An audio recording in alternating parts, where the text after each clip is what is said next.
0, go. What's up, guys? Salutations, listeners, and welcome back to Filmatic. Today we're going to be discussing Marvel Studios' Spider-Man No Way Home. But before we get into that, I'm going to flip the script a little bit, so don't tap away yet. I know you do. I know that most people listen for an average of 4 minutes. All right, I'm not making that up. But, you know, normally we wait until like the middle to latter part of the episode to do this, but no one has claimed a prize yet, so I'm going to offer the giveaway right now, okay? I'm once again putting up my DVD Blu Ray copy of The Suicide Squad. Whoa. Yes, one of the best movies of last year, in my opinion. You know, I'll sign it. I won't sign it. I'll do whatever you want with it. All you have to do is like and share the latest post announcing this current episode at Filmatic Podcast on Instagram, and you'll instantly be entered. Okay, now that we got that out of the way, let's jump into it, all right? Spider-Man No Way Home, a 2021 film based on the Marvel Comics character Spider-Man, is co-produced by Columbia Pictures and Marvel Studios and distributed by Sony Pictures. It's the third film in the trilogy and a sequel to Spider-Man Homecoming and Far From Home, and the 27th film in the Marvel Cinematic Universe. The film is, of course, directed once again by John Watts, written by Chris McKenna and Eric Summers again, and stars Tom Holland as Peter Parker alongside Zendaya, Benedict Cumberbatch, Jon Favreau, Jamie Foxx, Willem Dafoe, Alfred Molina, and many, many more.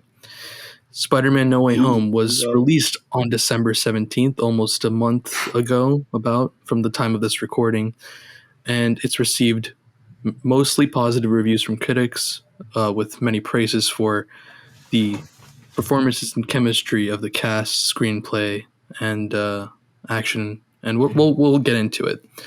But in terms of box office, it's been a pretty 2 dismal years for the theatrical business due to the pandemic. But Spider-Man has returned once again to shake things up. For those who don't know this little fun fact, back in 2002, the first Spider-Man movie, the original one directed by Sam Raimi, set an all-time record as the first film to earn over $100 million at the box office in one weekend. And it's kind of interesting now that it's another Spider-Man movie has come back to kind of kick off new records in this post-pandemic era. And it hit its first weekend with $260 million, leaving it as not only the best result of the pandemic by a little, but by a huge margin, more than doubling the opening of Venom, Let There Be Carnage, which itself outperformed expectations. Furthermore, and one of the biggest records, I'd say, No Way Home was the second biggest opening weekend domestically of all time, second only to Avengers Endgame, and edging out Infinity War, once again in a pandemic. So, and it's isn't really, it like 12th biggest movie of all time or something like that? I was just getting to that. It was as of last weekend, as of this recording, the film stands at a huge $1.37 billion, making it the 12th highest grossing movie of all time. Thank you, Evan. Jesus. And it's also Sony's biggest movie ever, taking the record from Far From Home. And all of this, again, just made so much more impressive given the age of the pandemic and the upticks in the Omicron variant as we speak. So today on Filmatic, I'd like to analyze and review the film from multiple perspectives. But it should be noted, I think I speak for at least 3 of us when I say that we're viewing this as Spider-Man fans and Spider-Man lovers.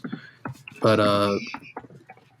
hit the sound, Nabil. Hit the sound button. Hit the sound. We have a soundboard now. Sound button. Here we go. Hit the pizza time. Hit the pizza time. Here you go. Pizza time. Let's go. Let's go. So without further ado, I'd like to introduce my guests.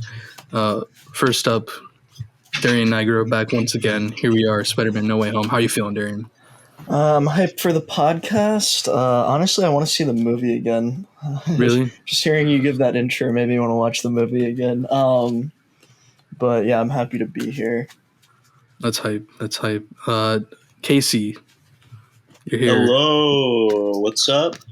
What's going on? I am excited to talk about Spider-Man. I'm excited to eat some pizza. Oh, it's falling apart. Pretty good. I went to Evan- New York. Tried to go to Joe's Pizza, bro. It's fucked up. That's the location from the original Spider-Man. Spider-Man 2, Joe's Pizza. Cool. Line out the fucking door. I mean, Joe's Pizza. Ridiculous. Bullshit. 29-minute guarantee. It's a promise. I didn't know there were that many fans of Spider-Man 2. Maybe it had to do with the fact that it was in Times Square, but I think most of them were It's probably... also like I'm pretty sure the it's Times just movie's coming Square, out now, Spider-Man 2. I mean, the movie's coming out. True, the movie was coming out when you went, so maybe that added to it. That's crazy that you were saying like it's almost been a month. Like that's it. It literally has almost been a month since it's come 3 out. weeks, That's yeah. absurd. It's messed up. yeah, we gotta be Oh. careful here. I don't want to have an existential crisis on the podcast about time. But thank you for having me. Speaking of existential Happy to be crisis, back. Shut the fuck up, Darian. Alright? We don't want to hear it. it's a Alright, reference this is to what the movie. Is this what you alright? do Do every not week? remember? Alright, let me just say one more thing with this intro. It's been very long. You chewing as you're talking. Let me just just say, You mute yourself while you Yummy chew. pizza. All right. Not everyone wants to hear that.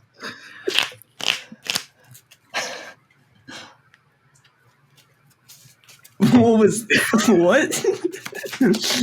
So,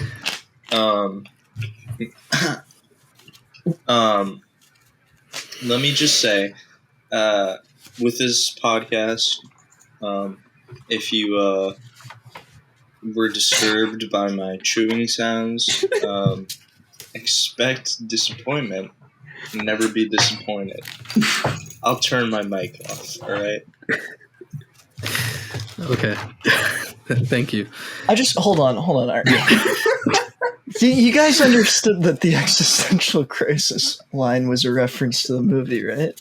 Introduce too me. deep? Yeah, Yeah, we get it. We get it. My back. Fuck Oh, you. sorry, I couldn't see you, Evan. What movie are we even discussing All today? right.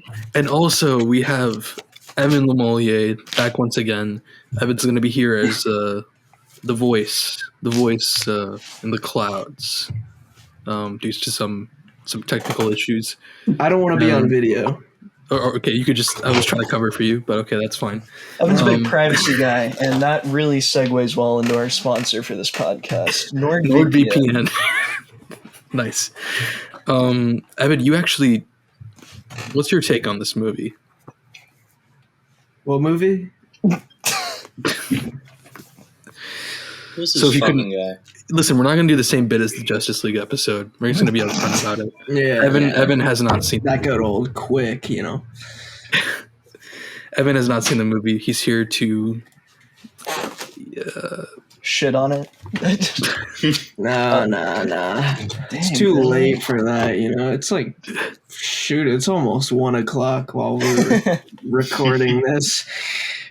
I don't have the energy to defend myself, you know. I didn't see it because, I don't know, I didn't really feel like it. I saw Nightmare Alley at around the same time the Spider-Man movie came out. So I was like, you know, I don't know. I guess I was like, I had this like savior mindset where I was like, you know, oh, dude, this Guillermo del Toro movie's doing poorly. I'm going to support it by paying $10 to go see it at my local AMC. So I did that instead. I brought my cousin with me, and like he would have much rather saw Spider-Man again because he had already seen it by that point. It's the real problem. Hey, I'll probably catch it when it's on Disney Plus. I'll watch it because, like, you know, hey, I'll check it out. Might as well. I just watched Avengers Endgame finally this year, or last year, I guess, because it's 2022 now. Holy crap. You know, I'll get around to it. I will say, Evan, you probably are aware of this, but I think you're going to enjoy it a lot more than Avengers Endgame, and I think anyone else who hasn't seen it should, you know, if you're not a big Marvel person or you're kind of skeptical because of the direction that the movies have skewed in or something like that, I think this is definitely one to go for. Same thing if you don't really like the Spider-Man movies compared to some of the older ones. I think it's it sounds very dramatic, and maybe that's why I want to say this, because it is dramatic. But I feel like it is a paradigm shift for the MCU and MCU Spider-Man. Course correction, definitely. We'll get into that. But I guess I think there's going to be heavy spoilers throughout this podcast. So I think Darian kind of gave a good summary. If you haven't seen it yet, I think it's worth a watch, especially if I'm not going to keep repeating what Darian said, but warning from here on out, there's going to be spoilers. If there's any other non-spoiler things anyone wants to say, go ahead. Aunt May dies.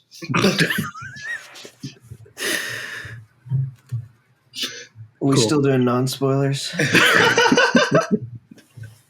I haven't seen it. I don't know. You haven't seen it, but you read it, right? I read it. Oh, read it. Holy shit. I get it. That was such a funny response. Nabil, didn't you read it on Reddit 6 months ago? No, I didn't. It's a common misconception. Oh, you mean, did I read? Yeah, I read the summary on Wikipedia a couple weeks ago.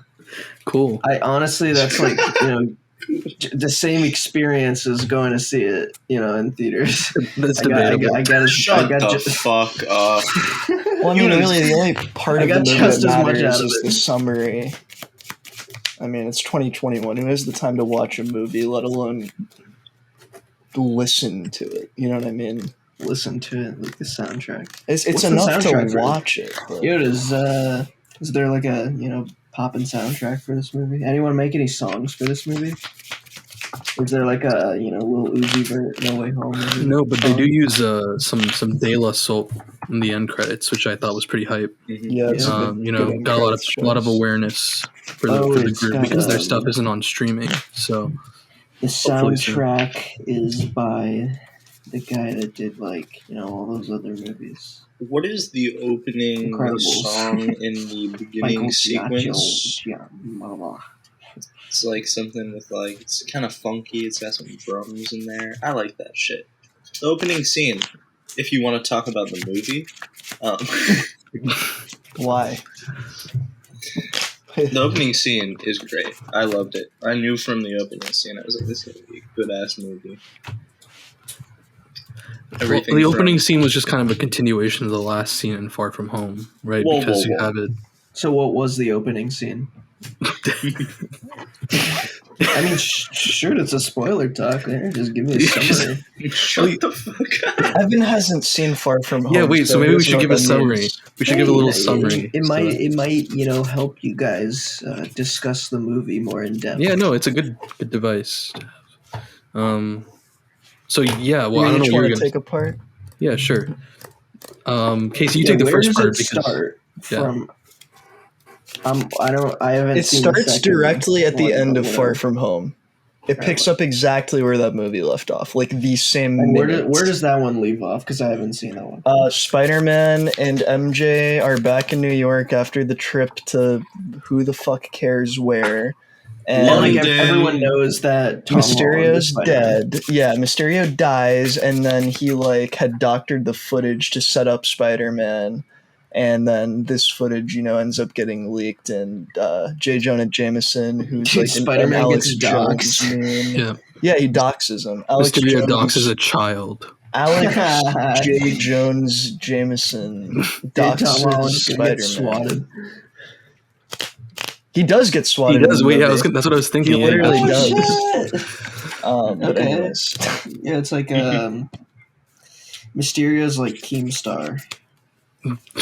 Yes. I mean, yeah, basically. It's a good way to put it. It's really insightful. Killer Both really I'm Keemstar. glad bad you're here. villains.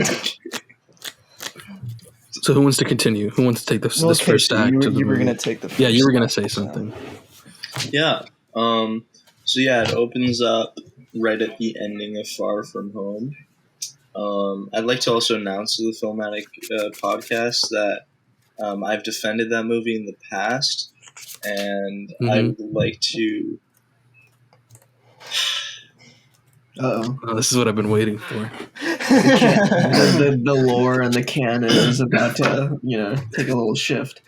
I'd like to apologize Oh, for my past actions and my defense of a movie that I honestly was blinded. I was blinded by Balls MCU on that dick kid. yeah, I was sucking. thinking that. I was thinking. I'm like, I'm not gonna say that. But I would like to say genuinely, I've come around to dislike the film. Normally, it goes the other way around. Nice. Like our friend Darian here Nice. is a Far From Home lover now, little lover boy. No. I'm a home. Certified I'm a lover boy. homecoming fan. Far From Okay. Home, I hate just as much, to be honest. Fair. I think Just as much as what? Oh, as previous. before. Okay. the one thing I liked from watching it again was Ned, but Ned I think that's one of the most cringe things I could possibly say to some people, but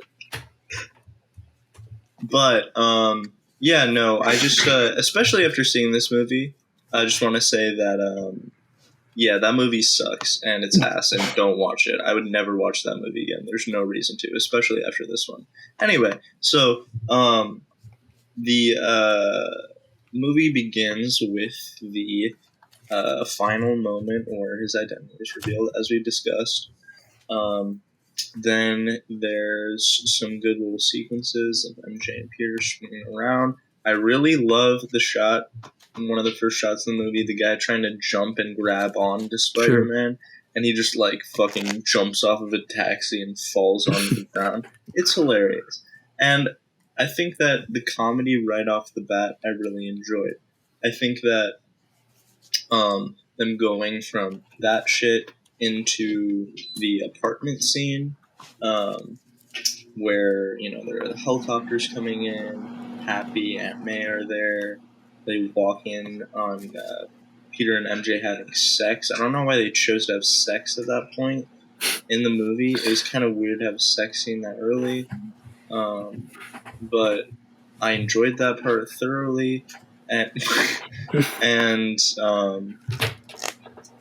I thought that how they handled like what would actually happen if like a superhero's identity was revealed in this way,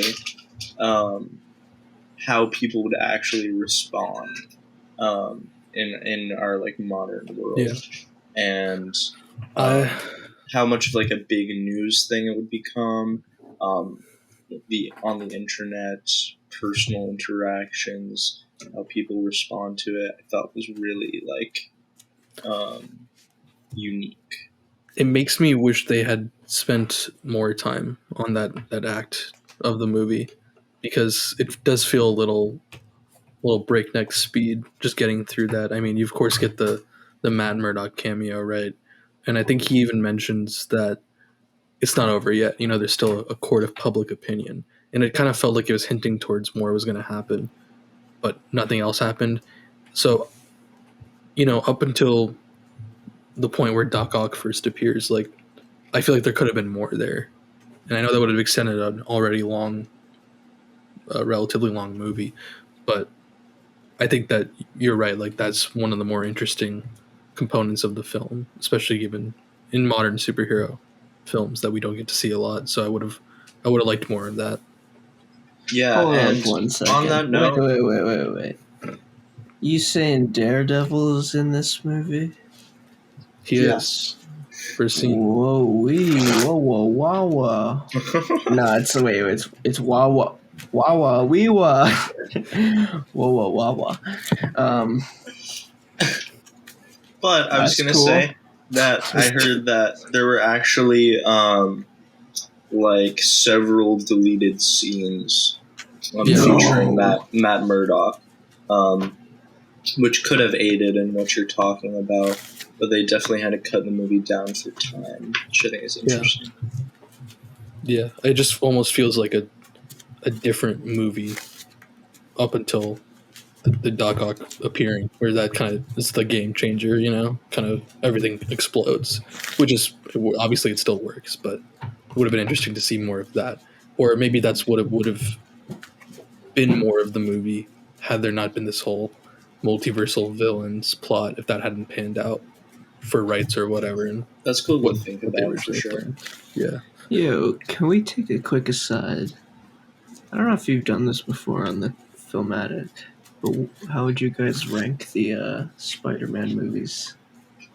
Since you guys have seen them all. Well, Every single one of them? Yeah. I think it'd be a funny little thing to do. probably Spider-Man 2 Is it the best? is the best one. Spider-Man 1. So, and I think this is something I thought we were going to get into later, but I can kind of talk about it now, is like, well, this movie I liked a lot. It's a good course correction. It's a fun movie. Had totally baited my nostalgia and, got me in that sense. I do feel like Spider-Man 3, for example, technically is still a better film, if that makes sense. Casey, I see you giving me some looks.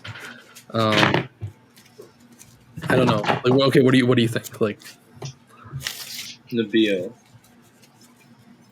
you cannot say that is a good film I'm talking about compared to this.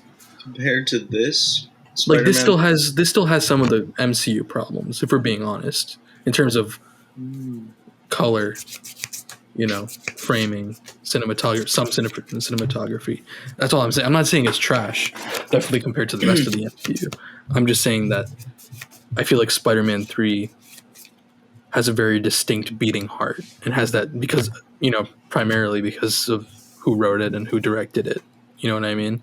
Again, it's hard to compare, but I'm just talking about in my kind of Spider-Man film ranking, especially because No Way Home is built upon those.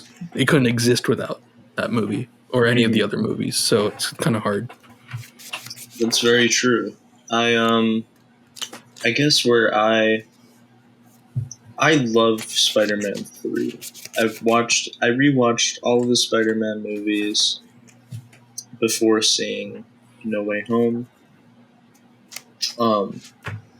And watching Spider-Man 3 is a very fun experience. I'd say a similar amount of fun that I experienced while watching No Way Home.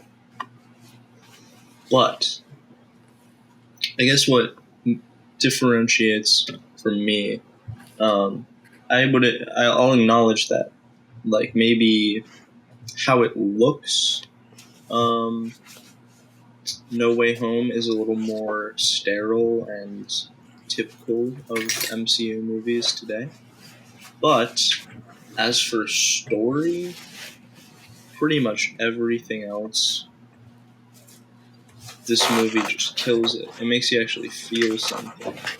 And Spider-Man 3 makes me laugh a lot, but I feel nothing when I watch that movie. I'm like, this is ridiculous. This is fucking absurd. I don't agree with that. I feel like Spider-Man 3 has, and we've talked about this in the episode where we discussed that trilogy, is like Spider-Man 3 has some really cool themes that mature from the second movie. Peter's ego, the growing relationship and the pains that come with it. And I think that even though Venom was forced, it was kind of perfect for those themes.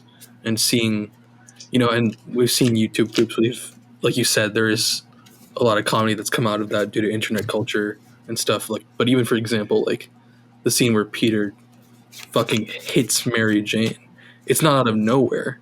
It's not. It's raw, and you feel something. Or at least I feel something. Is what I'm trying to say. So I wouldn't say I don't feel anything for Spider-Man 3. I don't know. Yeah, that's hey, that was a good discussion you put up for it. What would you guys say? Like, would each of you guys agree that Spider-Man 2 is your favorite.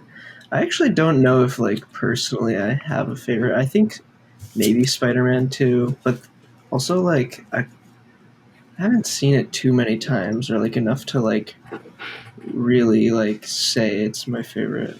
I really do like the first one. I think the first one is my personal favorite. Like, it's not like, I wouldn't say, It's like, close. Yeah. by any means it's, like, a perfect movie or anything. I don't think any of them really are. But, like, I think the most enjoyable one is probably that. Just seeing, like, that origin of Spider-Man. That was probably my favorite.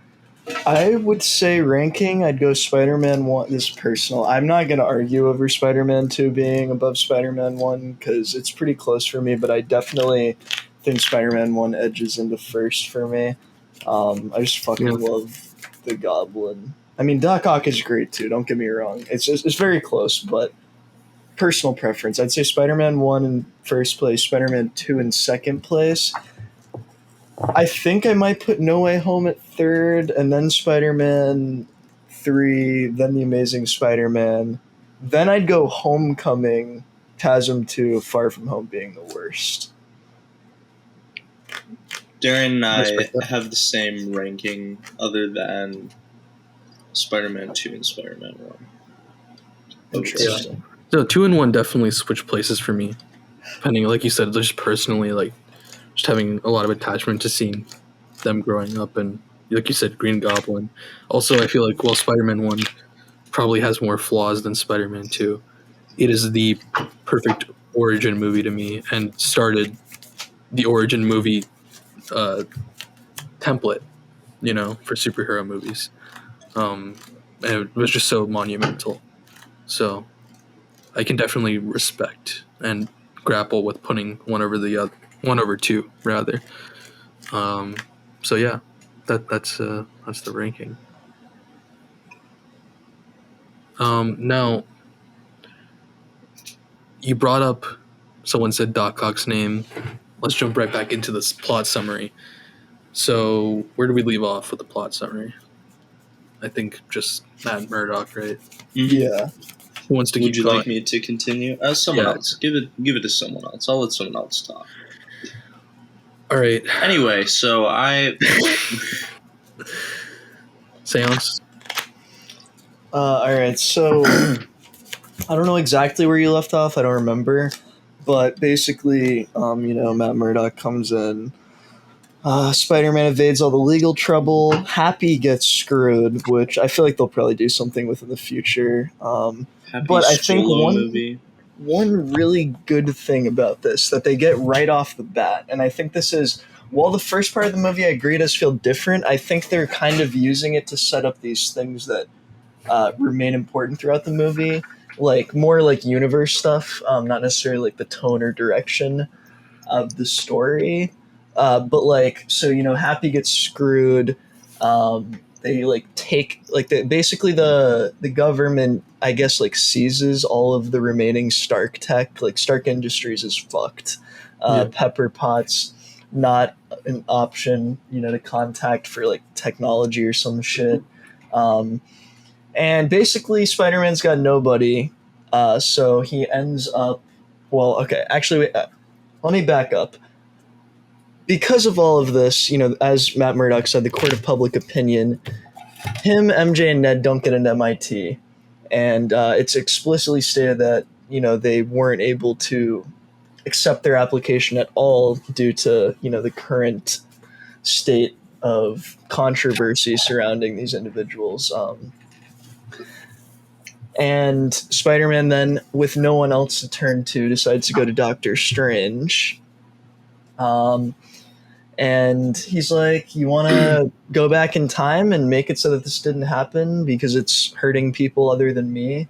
And Doctor Strange is like, I can't, I don't have the time stone, but I can make everyone forget that you were Spider-Man, or Spider-Man was Peter Parker. So they decide to go through with that, and then at the last minute, while the spell is being cast, as you've probably seen in the trailer, Spider-Man, Peter Fucks Parker is like, well, what about MJ? Like that, like would she even be my girlfriend if she forgot I was Spider-Man? And Doctor Strange's like, I don't know, stop messing with the spell. And then he's like, what about Ned? What about Happy and Aunt Which May? And which I Yeah. feel like is like go ahead. I feel like it comes off a lot better in the movie than in the trailer. It doesn't like Yeah, I liked it more seeing it in the theater. I was like, okay, this isn't as stupid as the way it seemed in the trailer. And also Doctor Strange being told by Wong, which if you've seen the trailer in that Wong tells him not to cast the spell, that immediately was like, this feels really forced and weird. That just doesn't happen in the movie. This is just a fake scene for the trailer. So I don't know. I personally liked the process, and I think it makes sense that he was like, yes, please fix this. Like, I'll do anything, and doesn't really understand the concept of casting a spell, so then tries to go back on it and messes it up. yeah. It does feel like, especially like you said, it feels better in the movie. But even from the trailer, it was like, oh my god, like stupid Tom Holland's Peter Parker acting like a little bitch again. And while I think that part of that is still true when I watch that scene, it's like, okay, you're just being a stupid idiot. He actually faces consequences for it, right? Like that's the whole movie, is him facing consequences for being inconsiderate / stupid, whatever you want to call it, right? And I think that's feeds into the course correction, or as we described earlier. Anyway, Also, I don't want to say this to defend Far From Home, but really, all of this is him facing the consequences of Far From Home, if you think True. about it, because he the glasses. he decides to give the glasses to Mysterio, which enables all of this to happen, and then instead of dealing with it like a hero, or arguably you could say as a hero because he's being selfless, he decides to try to undo his mistakes. And then there's more consequences, like you said. So after that point, basically the spell doesn't work, and Doctor Strange is like, I had to contain it in this thing. And they go on, and Peter's like, okay, I'm going to go talk to this lady from MIT because I didn't think of that. Which that part was probably the worst part of the scene. Yeah. Doctor Strange is like, I liked Doctor Strange being like, you're an idiot, because it felt good. It's like the comedy works, but like it kind of sucks to think that Peter Parker's that stupid. You know? Yeah, I do like though that they like. I feel like they tried to pay more attention to it because they're like, he's like, I'm sorry, like you're a 16-year-old or not a 16-year-old, 17-year-old. He's like, you're just a kid. Yeah, he's like, you're still in high school. Sometimes I forget. And then he's like, you didn't even ask the college. You're an idiot. Get out of here. Like you tampered with this, and you didn't even try first. So then Peter goes to try to talk to this lady from MIT, and that's when Doc Ock appears on the bridge. He has to save her. I think we can use this as a point to discuss, that scene more generally if you guys would want to, because it's a pretty big highlight. Yeah. I think preemptively, and you're going to be hearing a lot of this in the podcast, I think from all of us, especially me, is just like the standouts. I mean, it's absurd to me how well Alfred Molina and Willem Dafoe stepped back into their roles, and how, in hand with that, the screenwriters wrote their lines. It felt exactly like them. You know what I mean? And as a fan and as a Spider-Man lover, it was so just hype just to hear him be like, and I know that this has actually gotten some flack from some reviews I've seen. It's just like, oh, well, it's just nostalgia baiting and it's using the same lines again just to fucking make fans cheer. And there's a whole conversation about that too, which we can have. But I mean, it's like the power of the sun in the palm of my hand, and what have you done with my machine? I don't know. I don't know. Maybe I fell right for the bait. I will say that's like nice. That's one of the things that like worries me the most going into it. Like I guess I'm kind of worried how they are going to treat those characters from the old movies that were so interesting, and I want to know like from you guys how, and like what kind of aspects of it, maybe like their performance or their lines, like that makes it worth it in your guys' minds. I want to really quickly step in and say I'm very on the edge of my seat to talk about this, but I think it would be better if we Ooh. finish discussing the scene really quick so that we can also include Willem Dafoe because he's involved in the second half of the scene. Are we getting ahead of ourselves? Well, I think that Willem Dafoe and Doc Ock, specifically in regards to your question, Evan, I was worried about that also. Yeah, that was my But I biggest want to worry. give some context of what happens in this scene because it already starts to show how they handle what you're talking about. Oh, okay. One specific thing at the end of the scene I really, really liked regarding. Well, you can go ahead Dafoe's and character. just do the scene then, if you Yeah, want. Yeah, So so I what mean, happens? really, if you want to get into it, it's like a big CGI fight, I guess. But like, it's a pretty good one. Doc Ock like uses the fucking like stabby thing in the end of the tentacles, which I Yeah. thought was cool. Small attention to detail, you know. They didn't have to reuse that. It's not like an iconic Doc Ock thing Yeah, outside. they really of didn't the have to. So I liked that. He ends up, you know, going to stab Peter, and like the nanotech gets on him. Basically, the helmet has to like move down to stop Peter from getting stabbed, which reveals that he doesn't recognize Peter Parker, and he's like, "What's going on?" And since he's absorbed all the nanotechnology, you know, I think okay, listen. I think a lot of people might not like this, and I get why. But I think it works well enough in the context of what the movie needs to do this early on, and I think it logically makes sense that this is able to happen. Is like the nanobots like fucking are paired to Peter's suit, so he is able to like sync with them, and they're like inside of Doc Ock's arms. So he's able to like stop him from fucking killing everyone and go save this lady. And then, right as that concludes, Green Goblin flies in, throws a pumpkin bomb, but then they're warped to Doctor Strange's. It's like underneath the sanctum. I forget the name for it. What is it called? It's The crypt. yeah, the crypt. The crypt. Yes. And I don't know exactly. You're gonna have to refresh my memory here, but basically, at this point, you find out that Doctor Strange is like, yeah, the spell like fucked up, and I already had to go like capture the lizard, and now this guy, so this is bad. At some point after this, screen. we see it goes to Willem Dafoe's Green Goblin, and he's like in an alley. This is before he encounters anyone again. This isn't exactly chronological, but he's like in an alley and he's like taking off the costume and he's like covering up the glider. And you know, you like hear the goblin voice talking to him just like in the first movie, and he like smashes the mask. And That's pretty cool. I really, really liked that scene, and I also really liked the way that he flies in and then cuts away. I felt like it was like perfect. You hear It the works. laugh. Yeah, Also, I feel like Doc Ock is Willem like, Dafoe can pull off a good Anything. performance. yeah, Was he good in it? Well- Like, what did it like seem like he was actually like? no, he was trying, and he was also. I want to say though, it was well written for him. Like they gave him that scene. You know what I mean? Yeah. They didn't have to do that. They could have just had him fly In in the and homeless fight shelter. Spider-Man. Oh, Yeah. well, that's good.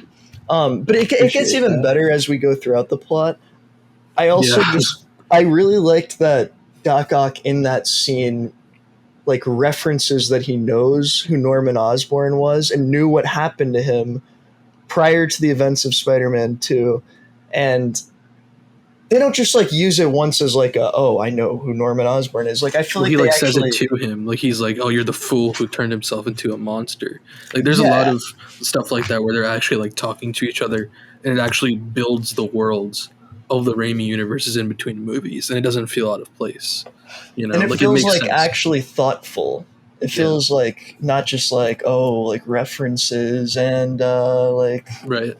you know fan service. It doesn't Because really feel like Especially there's a big scene when they're all in the crypt or prison or whatever together, where they're it's kind of giving the audience the contextualization if they don't remember what happened in those movies. It's like, oh, who's this guy? What happened to him?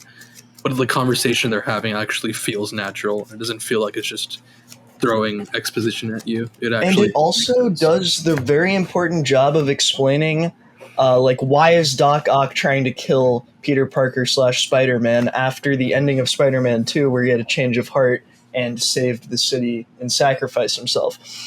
He's like basically been brought in from a point as he recounts what he last remembers, before appearing in the city.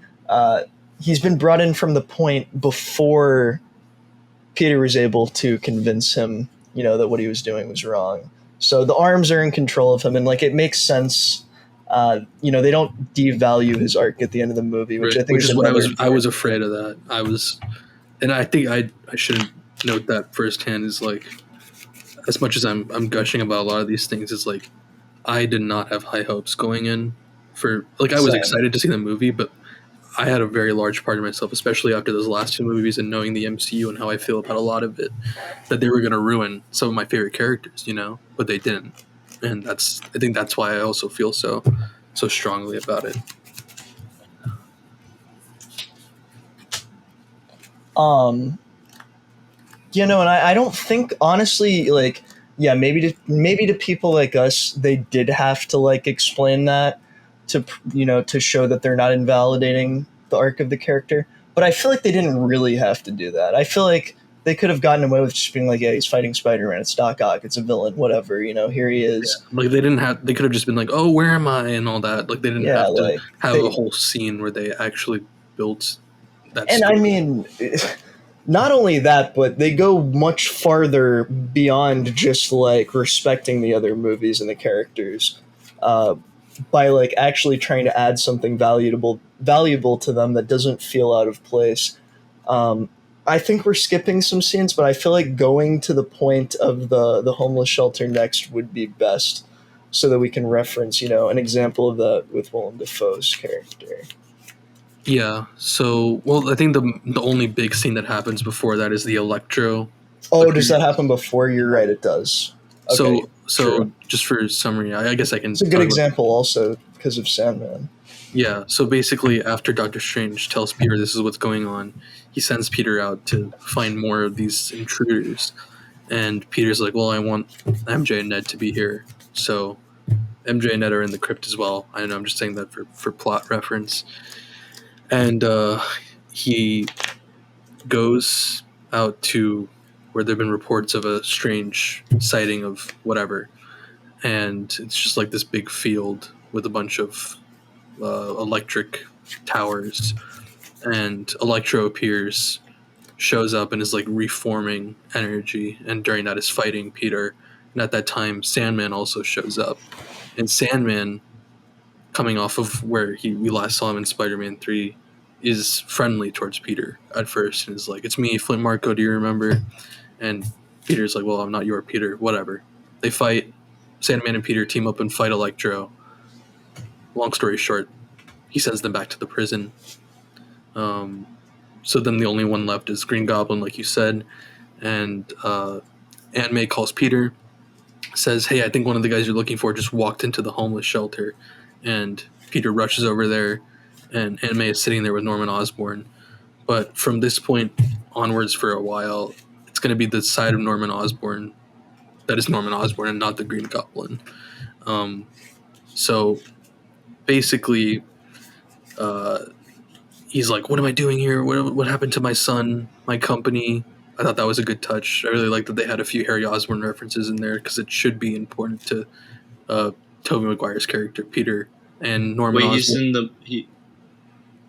He's in the movie? Yes. Tobey Maguire is in Spider-Man No Way Home. Isn't James Franco like canceled for some allegations? Yeah, that's the thing is what I was gonna say. Didn't James Franco like fuck up?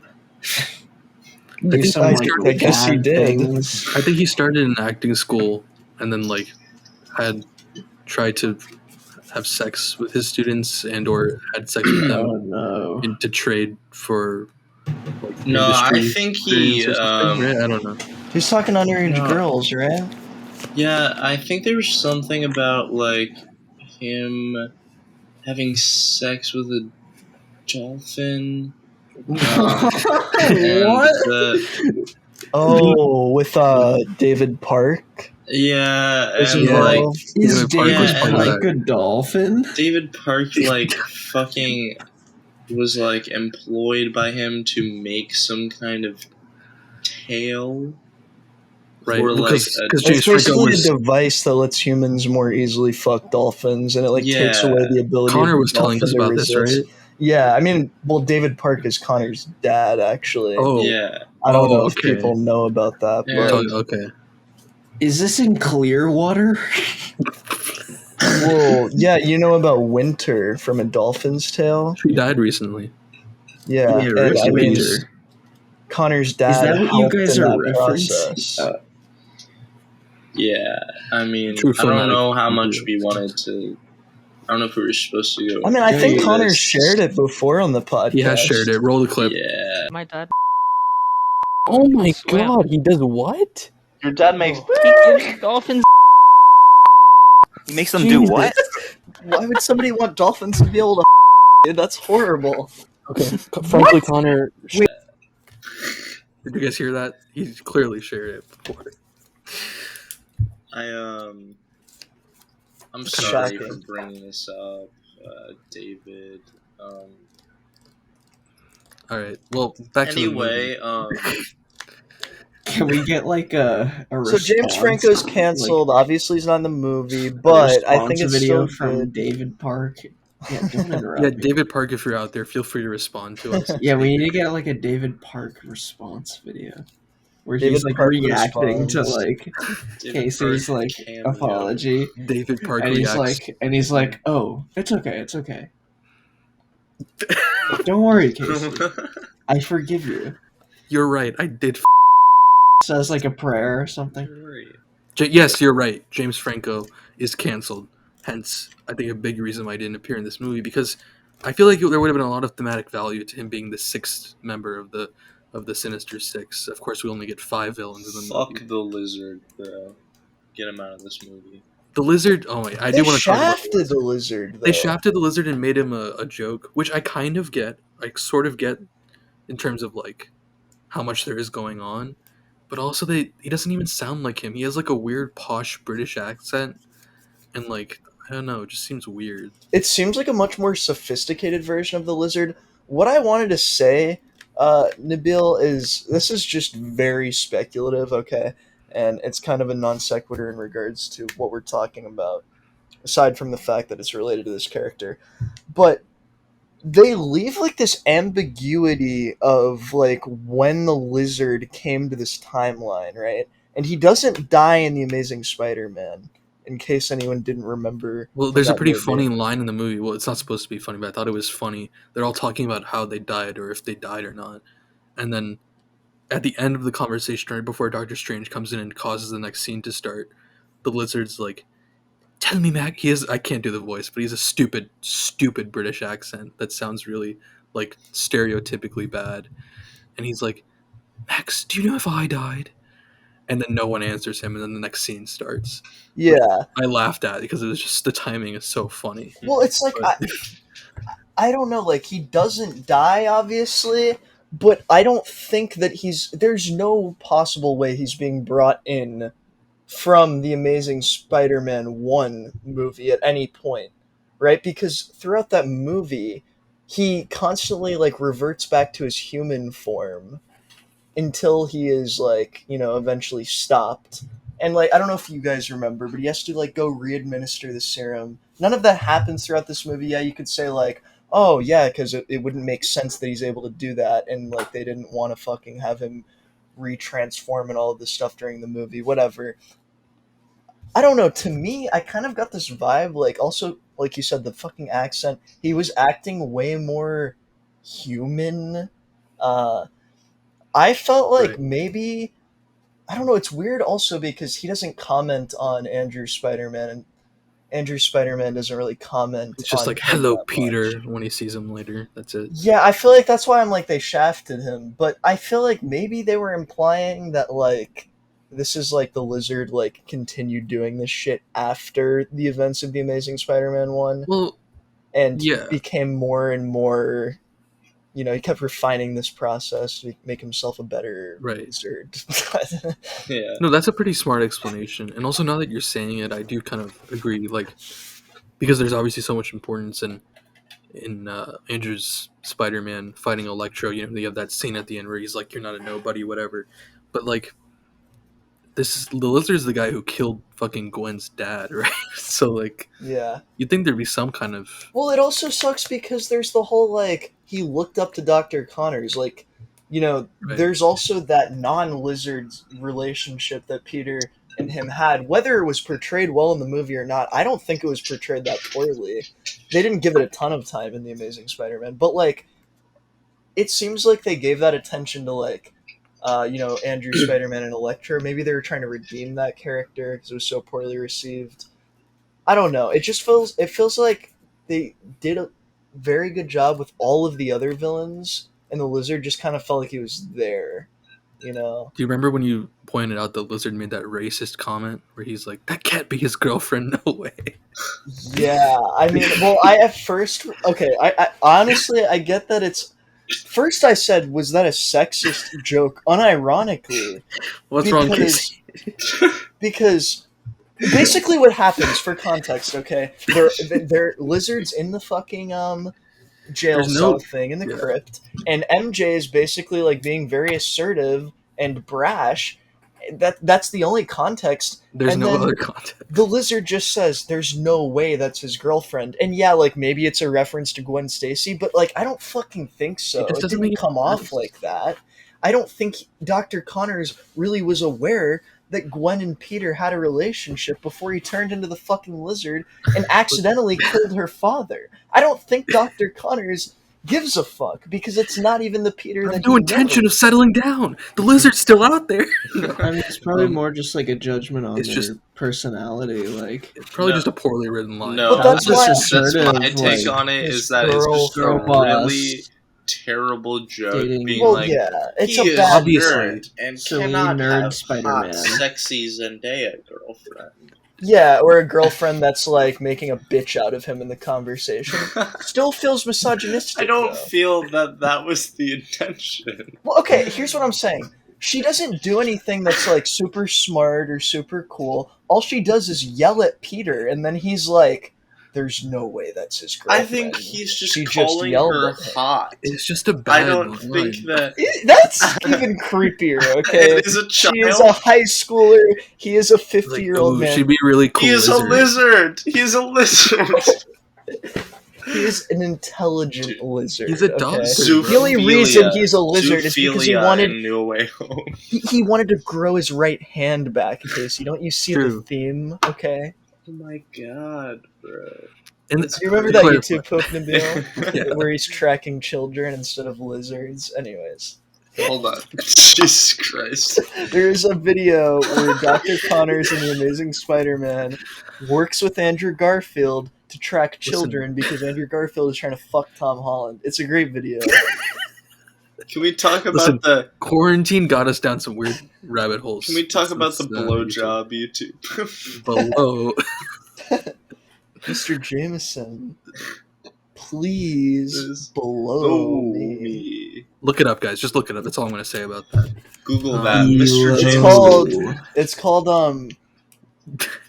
like, what is it? Peter Parker refuses to eat his green vegetables. That's the video. It's in the first There 30 you go. seconds. Just watch the fucking video.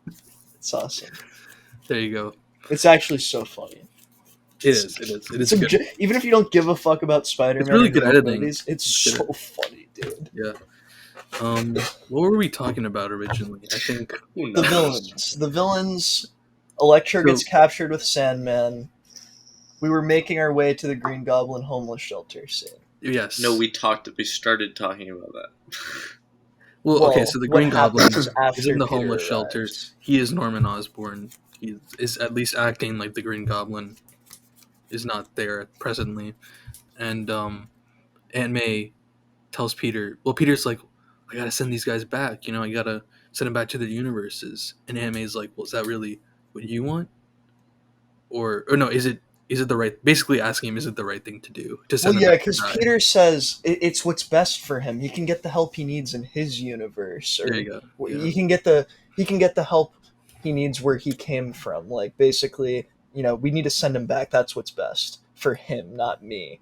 And then Aunt May's like, is it really best for him, or is it just what's easiest for you? Mm-hmm. And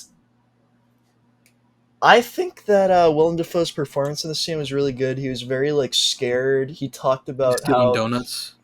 yeah, Sorry. that was pretty funny. I thought it was a very subtle joke. It wasn't forced, and I thought it was pretty funny. Yeah, no, it was good. I feel like it comes back to the obviously maybe this was intentional, but the fruitcake scene, I didn't think about that. Whoa. What was that? Evan? What? Oh, is that my cue? Okay. That was your cue. I screwed it up, guys. Yes, That's guys. 2 times now. There was a little technical difficulty, but we're back. All right, let's jump right back in. Ooh. Evan, we forgive you. Is this where we kick Evan? Remember that show where we're gonna... That was we did plan a bit where We we were going to write in a narrative. were gonna have a I narrative had the where lines partially written. But Can you believe this? I don't think we can say this. I don't think I could have committed to the character. that's fair. That's fair. It's all right. My Fuck agent said you. My agent said I could release this information. Okay. I just Okay. You just farted, Evan? Holy shit, No, bro. That's disgusting. Evan, it was not me. Jesus Fuck, dude. No, we Oh man, it's okay. It happens to all of us. We should. I'll cut it out. Don't worry. I'll cut it out. Fellas. It wasn't me. You don't need to cut it out because I'm The goblin. It wasn't me. It wasn't me. It was the goblin. I swear. It was. I believe you. I believe you. Evan. Okay. What are we talking about, Darian? Do you remember? Okay, we're talking so about No Way homeless Home. shelter. The Green Goblin is not present. Willem Dafoe is there. We already went over this. Aunt May is like, do you want to send him back because it's best for him or because it's what's best and easiest for you? And I think Willem Dafoe performed really well. He acted very afraid of the goblin. We were saying he stole donuts in the background as potentially a reference, to him going to touch the food and Aunt May slapping his hand away, which didn't I didn't happen. even know that. That's all. I didn't recognize that. That's Such a awesome. I Genius hope that's what it reference. is, but either way, I think it's very subtle because it's like he's not in focus of the camera. It's blurred, It's not yeah. noticeable. Like, so it wasn't like some weird joke that like fucking made his character seem like randomly funny with no explanation. I didn't think it came off like that personally. Mhm. But anyways, Peter ends up willingly driving him to the crypt instead of, teleporting him there and scaring the shit out of him. He tries to do the right thing because of Aunt May. Doctor Strange ends up locking him up anyways. And I think he gives a good performance there where he's kind of freaking out and he's like, Peter, what's going on? It's interesting. Also, I think we failed to mention this. Maybe I just forgot that you said it, Nabil. But I think in the context of, him saying stuff like that to Peter and being afraid and kind of like trusting him and relying on him, it's a big thing that happens because from the get-go, when he goes to the homeless shelter, he tells Peter, or maybe Aunt May tells Peter, like, he came here because Spider-Man was part of the advertising for the shelter, which is a thing in Far From Home. He does like a little press event. And Norman recognized Spider-Man as someone who had tried to help him. And, therefore, it's like he very clearly is struggling with the duality of this, goblin persona. And I don't know, I think it creates an interesting dynamic between Tom Holland's Spider-Man and him, which otherwise would seemingly not exist at all because he doesn't know him. And I think it kind of sets him up to be the main villain of the movie in a lot of ways. Right. Yeah, I'd agree with that. And okay, so right after that, like you said, he gets teleported to the prison, and we get the line that's revered by Can many. you say it? Can you, who, You know? who wants to? I'm something of a scientist myself. What'd you guys think of that line? Corny?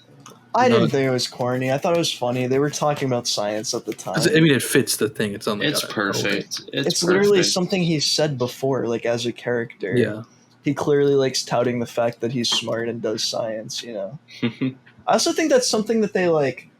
I think they kept like small parts of the characters that are like important and felt nice, like when when Peter addresses him as Mr. Osborn, he's like Dr. Osborn, you know, like it.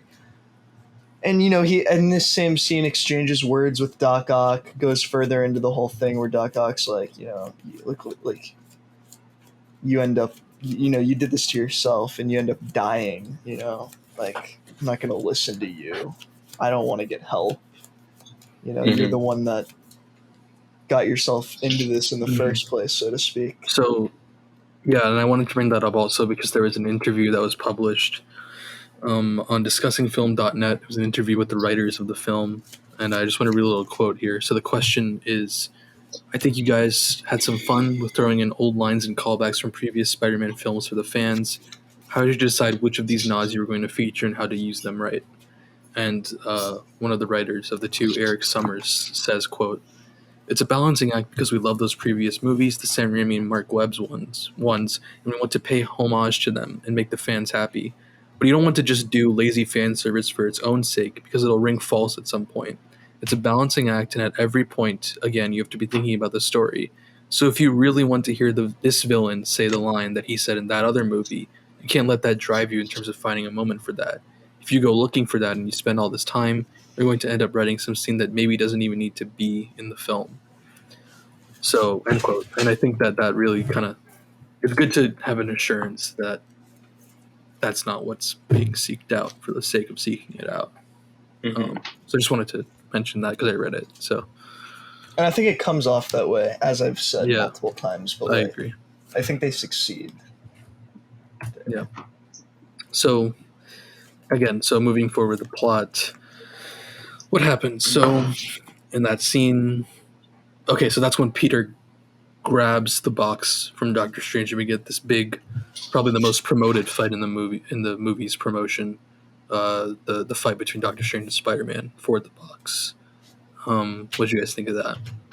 Fucking awesome. Yeah, good fight scene. I like the Doctor Strange visuals still, even if they're fucking have already been used before. Again, in only one Doctor Strange movie. I don't know if maybe I might have had this conversation with one of you guys, actually, being Nabil or Casey. So not to come off as kind of aggressive, but after seeing it, I was like, I don't really care if we've seen the like mirror dimension effect before. Like, I think it still looks sick. They haven't done it that much, and it's like a pretty unique visual style. I think it's fun to watch, and it makes sense. Doctor Strange is fucking literally manipulating reality. Like, how else are you going to show it in a cool way? Yeah, I agree. I think it's like, I don't know. I feel like there's so many things that you can just write off as like, oh, classic fucking MCU. Cool fight scene on a fucking green screen set where neither of the actors are even there. But like, maybe this isn't a great comparison, but it's just like, I feel like they do it very well compared to other MCU movies. Like, I think of like the ending fight scene in Black Panther, which is one of the worst things I've ever seen in my life. Even the Endgame ending fight. Yeah. Yeah. In many ways, yeah. Like, background-wise. Yeah. Like, it's just like the green screen kind of just sucks. Yeah. May as well be a black fucking wall behind. I mean, I the even wall. saw a shot recently on Twitter where someone was posting like, "Oh, I remember when this happened in the movie," and it's like Cap holding the shield and hammer. And if you look at it for more than 5 seconds, it just looks like a terrible shot because of the background, because of the lighting. Like, you can just tell that that's in front of a fucking blue It's screen. like riding on the moment of like, oh, Cap's holding the hammer. This scene could have easily just ridden on like Doctor Strange is fighting Spider-Man, but they did cool shit with it, like the fucking portal and the webs. knocking That was really him cool. out of his body into the astral plane. Even when they're Which- on the, yeah, sorry. I was just gonna say, the spider sense thing. Yes, the I spider liked that a lot. sense. That was cool. Because I did think seeing that in the trailer, I was thinking like, oh, how is he gonna get the fuck out of that? You can't escape that when you get fucking kicked out of your fucking body. But the fact that they use spider sense, that feels very comic book to me. You know what I mean? Like, Yeah, I mean, I think this has been kind of covered by other people. Maybe we talked about it personally, Nabil. But it's like an interesting reference, to like how Spider-Man's spider sense is supposed to have something to do with the web of the multiverse. Very comic book tier thing, but like I think it's cool. Yeah. Like there's Yeah, more take it to another significance level, to it, Yeah. Yeah, and even there was one part. What I was gonna say is when they're fighting on the train in the Grand Canyon mirror dimension scheme thing, where there's like first they do the endless portal thing, where there's a portal above him and below him, and he's falling through it infinitely, which is pretty cool to see. But also like that he shoots a web up through it, so it connects to him, but also connects to the box. I think you know what I'm talking about. Yeah. Like, and now that I'm thinking about It's it, there just were a creative lot. shit, A lot of creative things in that actually. Also, I wanted to say, minor gripe that I thought at first in the movie and during the trailer is I'm like, why are they fighting the Grand Canyon? Because I'm always like, I don't know, I always just want to see Spider-Man fight New York. And I liked when the city was morphing and shit. But I realized that they were trying to make it so that Doctor Strange was trapped somewhere very far away without his sling ring so he could not get back, right? So like... Right. And I think I liked that they wrote him off at a certain point in the movie pretty early. Well, they don't have a choice, right? That's fair. It's like the Superman problem, right? Yeah. You have such an overpowered character. Also, just that is probably the main component of it. But also just to give Spider-Man the independence and have him in way over his head, Mm-hmm. Right. I think. Also something to note that I didn't actually know as part of the deal until I was reading more about this movie is that they had to put as part of the Marvel Sony deal and the fact that like Sony gains one over and Marvel gains one. What I mean by that is like, for example, with these movies, like a clause in the deal is that when there's a Spider-Man movie, there has to be one Marvel character in it, which is why we've had Iron Man and why Doctor Strange had to appear in this movie. And I just didn't know that was a requirement, so I just thought that was interesting to bring up. It's not just something that's it's not a speculation anymore. It's literally being forced. And I do think they made it work. Yeah. I do think they made it work for this, for all the reasons we've said, but I didn't know that was a requirement. Pretty interesting. I mean, I think where this movie ends off and some of this shit on social media, which we can get into later, though, maybe that won't be the case anymore. Who knows? Maybe. I don't know. It's very optimistic thinking, but my seems only possible. It's possible, but the only reason I don't think so, particularly, is because if you have a movie that's successful, why would they change anything? You know what I mean? That's fair. Like, just profit-wise. But I guess we'll see, and we'll talk about that. So they have the little fight. Spider-Man wins by using math. What'd you guys think of that line? Where he's like, It's pretty Spider-Man too. I liked it. Math. I feel like every math teacher is going to use that, first day of class, play that scene on the active board. Mr. Michele. That does seem pretty Michele tier. Vector, Despicable Me joke. Vector. I mean, to be fair, I'm a sucker for Despicable Me jokes, so I didn't mind it. Yeah. Because I'm happy. I think in the moment I was like, but Yeah. I think the concept is cool. Yes. That he- The concept that's You how know what he I mean? wins Yeah, in the mirror yeah. dimension. It actually shows off Peter Parker being smart, which I like. Yeah. I Yeah. feel like that's something that's Exactly. not as prevalent all the In time these movies. Yeah. They do focus on that a lot in this movie. I feel like at multiple Right. points. which we get into Not because even now like they focus on it. Like it doesn't feel forced. It just feels like they actually acknowledge that he's really fucking smart and can use that. yeah. Well, because that leads into this next part where he decides that he's gonna try to cure the villains. Arguably, I think this is one of the best parts of the movie. It's the The best. sequence where they're in the In the apartment. house and everything that happens after that. Yeah. It's the, It it's the really- best. it really shows the true like alpha brain of Spider-Man. Okay. Yeah. Spider-Man. Jesus, you might as well just cut that out. No, we're not. That was funny. That's just Yeah, that one was funny. That you should try We'll that. cover us again. for cutting out. Yeah, try it. Try it again. Ben sounded so disappointed in himself. I wasn't sure yet. I didn't know if you were continuing with it. Yeah, that's It what I was. reminds me of a joke I was gonna make earlier. All right, listen. The lizard, get this, sees MJ, What the hell? and he's like, "There's no way he could be He could be dating. piping. He could be piping." Peter, wait, fuck, he could What? be. What am I? The What? lizard's like, Hold on. no way I could be piping Peter. No way. The lizard is an alpha male, alright? His whole gimmick is wanting to become a better than human, alright? You could possibly say he's a lizard, alright? He sees Twink Peter Parker, a simp male human. A simp alpha male. And it's like, human. there's no way Zendaya could be dating this simp when I am this. Oh my I god. don't know how to make it stop. There we go. I didn't know you Nabil's- played drums, Evan. That was not me. Oh yeah, Evan's giving us our live sound He's sound shy. effects. He's shy about it. That was Nabil's industrial music. I don't Can have we sound. hear? Can we hear Evan's other sound Nabil's effects? solo career. Wait, Evan, do the other sound you're good at making. Oh, dude. That was a Dude, wet what one. the fuck? I can smell it from over here, bro. Yeah, dude. Come on. Dude, what At is least mute filmatic your mic, come bro. to, bro? Making fart jokes.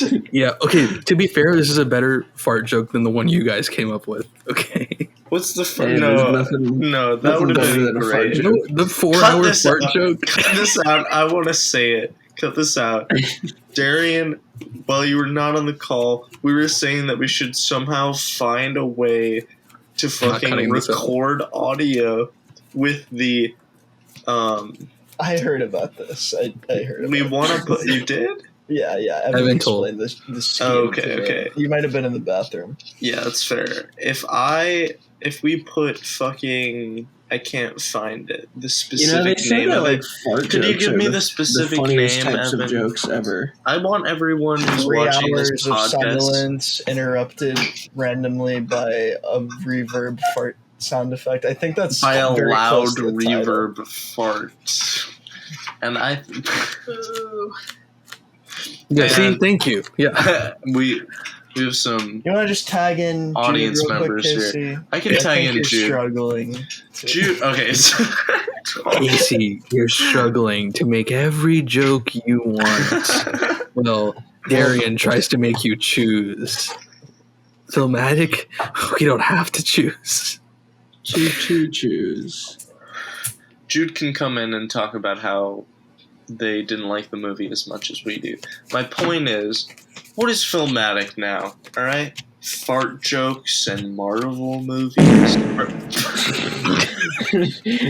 Ironic that Casey interrupts himself with a fart while Casey. dissing Evan for That farting. pizza must have got you right Pizza right time. where it counts. Pizza time. Pizza time. Post pizza time. That's Can you somehow put the pizza time Worst and time fart to sound do a effect at the podcast. same time? And try. Sucks, doesn't it? me a Remember that second. one, Nabil? Pizza time. Stinks, doesn't it? It's so good. Stings, doesn't it? Yeah. I agree. Yeah, so Alright. how does this movie end? Right? We're near the end, right? No. No. We're literally like in the first act, I'd say. Maybe the second. We're in We're- the second act. We're in the The second beginning act. of the second. We haven't Okay. even got to the other Spider-Man. Are they in the movie or not? Who knows? All right, let's go. On beat. Nabil with his whack ass sound bites. Not quite my tempo, Nabil. Let's try that again. All right. So the second act, they're in the apartment. Peter decides he's going to cure all the villains and give them a second chance, as May has inspired him. So what's the order here? He cures. Doc I Ock. think that also the villains have agreed to it at this point, right? They've all unanimously, not unanimously, but a lot of them have been like. I The think lizard stays in the truck. yeah, Goblin's like, I'm down. I could help. I'm something of a smart. scientist. Yeah. myself, Doc Ock is like, you're gonna get us all killed. You're an idiot. I don't want anything to do with you. which people. fits perfectly with Doc Ock. Electro is like, I don't think I want to do this, but I'll He trust you. reluctantly agrees. Yeah. And then Sandman Lizard's just wants to like- go home. Yeah, and then I think Lizard is the one that says like, oh, so either we die or we do Go with whatever you you. want. Yeah, We're not really much of a choice. Yeah. which I think is mainly why they all go willingly. Just I so, like Doc just so it Ock's doesn't line, yeah. seem like it's stupid to anyone. Who I like hasn't seen Doc it. Ock's line again. This fits so in line with Doc Ock. It's just when he's like, "You mean fix like a dog? No thanks." Yeah. You know, like I said, it's all perfect. I don't think there's any lines from Molina or Defoe that didn't fit their character.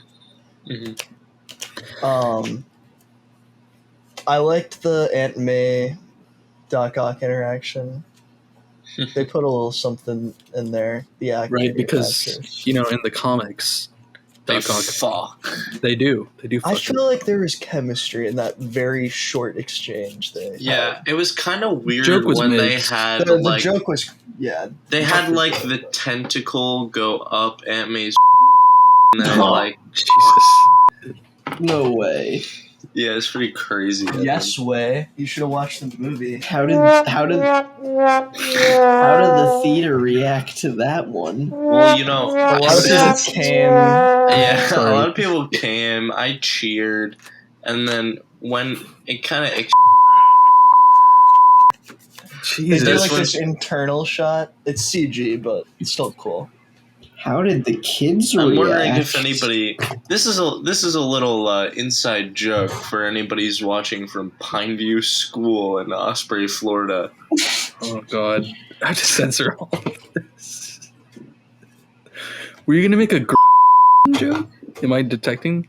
I think we're. You don't know what this losing joke it. is? You're gonna have to bleep this. Just bleep me doing this with my hand, and maybe unbleep a word like maybe.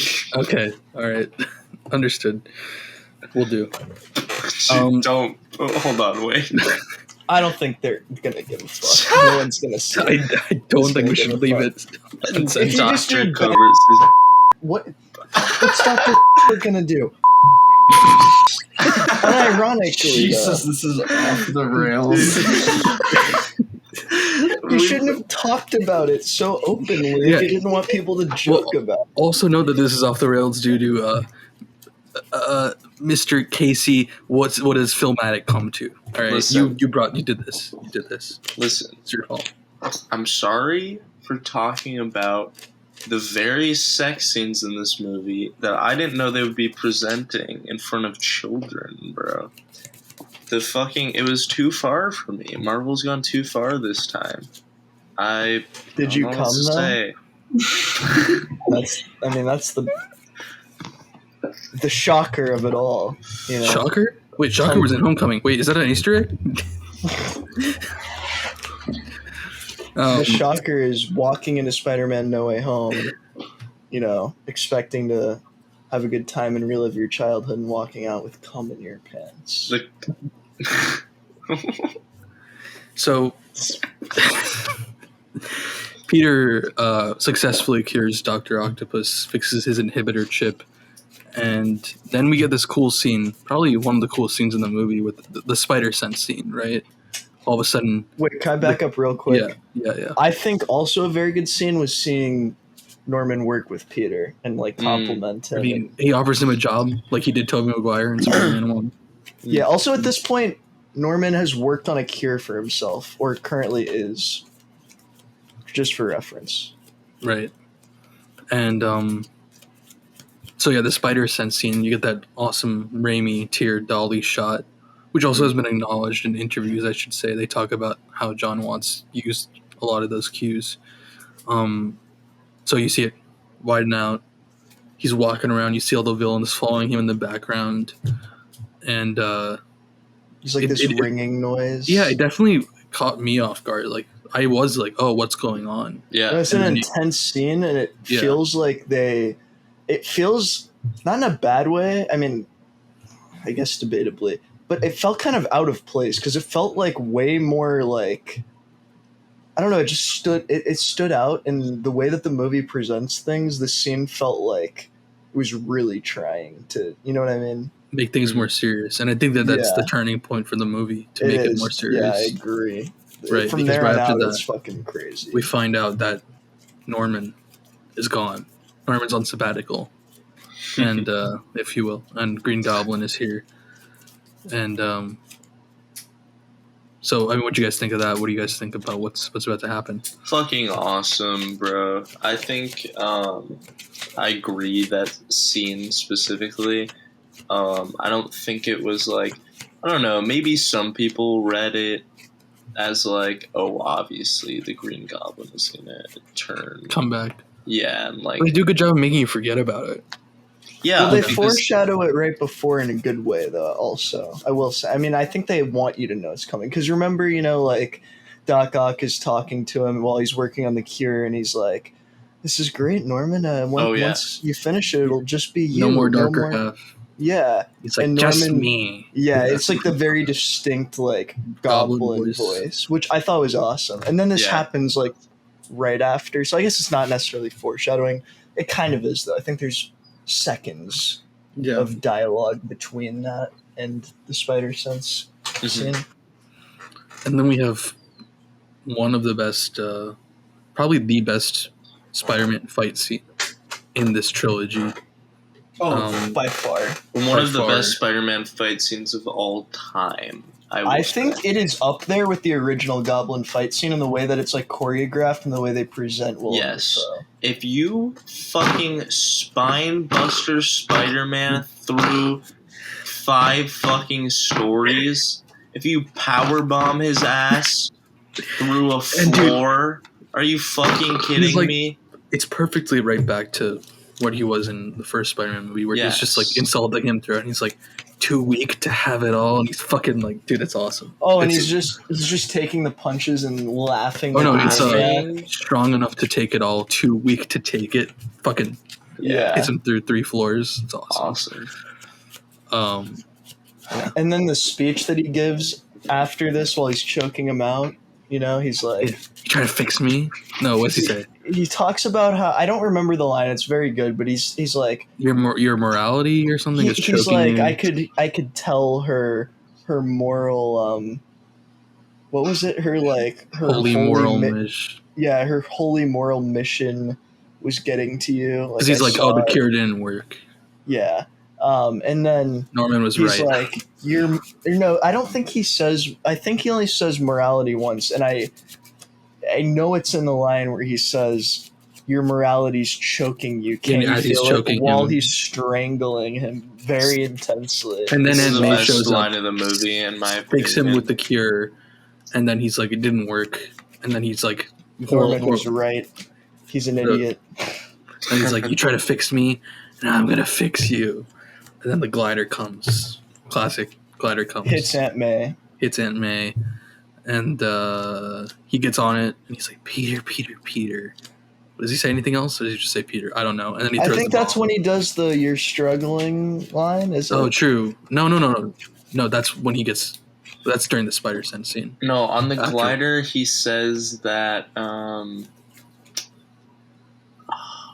Okay, never mind. Hold on. I don't know. Also, I think but can we back up real quick? I liked the speech he gave in the apartment after Peter webs him. Like the, Yeah, that's the what climax of you're Spider-Sense. thinking of when he says. Also, during that scene, I liked how he turns all of the other villains on Peter in that moment. I don't even know if we mentioned that because we're so. Yeah, when he's like, focused. gods don't have to choose, and Electro decides to take it off. Yeah, he's like, these are gifts. Sandman fucking gets out of there fast And as he hell. like references the gift and curse line from Spider-Man 1. Tobey Spider-Man. Yeah. Yeah, I thought it was awesome. Electro blasting Doc Ock out. True. Lizard breaks out of the truck like he knew this was going to happen. Was that supposed? Do you guys think that was supposed to imply that Norman planned this with them the whole time or something? I do wish there was a scene or two where it's more of the villains talking to each other and planning it, or Because Lizard's talking about like, now it begins. Right. But the Lizard says that in reaction to something seemingly innocuous at the time. Do you remember what it was? I think something. I think it was J. Jonah Jameson arriving, true. and he's talking outside of the you're truck. right. I don't understand. I don't know. I'm still confused by the Lizard saying that. That's why I asked, do you think it implied that they planned this? I just don't understand how any I of that do adds feel up. like there could have been a scene where they planned it and it was cut, and I do feel like there's kind of scenes, moments throughout the movie where I feel like it would have benefited from more of that. more Maybe, actually, I don't know. It seems like in the moment, though, Electro has a shift while listening to Norman. Yeah, I don't think it was planned. I think because maybe the Lizard is just like, I knew this wasn't going to Yeah. work. Now it's going to start to fall Yeah. apart. I would actually dislike it a lot if it was like obviously it's not, but if there was a scene where like Okay. Yeah, where they like planned it out ahead of time, I feel like it would that's have been fair. as But you know what I impactful. do wish there was a scene of actually more than that. Now that I'm thinking about it, is before the Statue of Liberty fight, because we don't see the villains again until then. That's true. Right.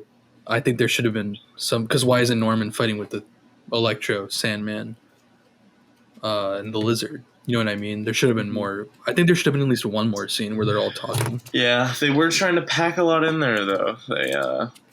That's true, but I think this is one movie where it would have benefited from 20 more minutes filling in all these holes we've talked about. Yeah, I don't really like the fucking pressure to make movies shorter, dude. Like, I don't know, man. I mean, I don't Well, it personally. depends on care. the movie. You can't make a broad statement, right? Like Endgame.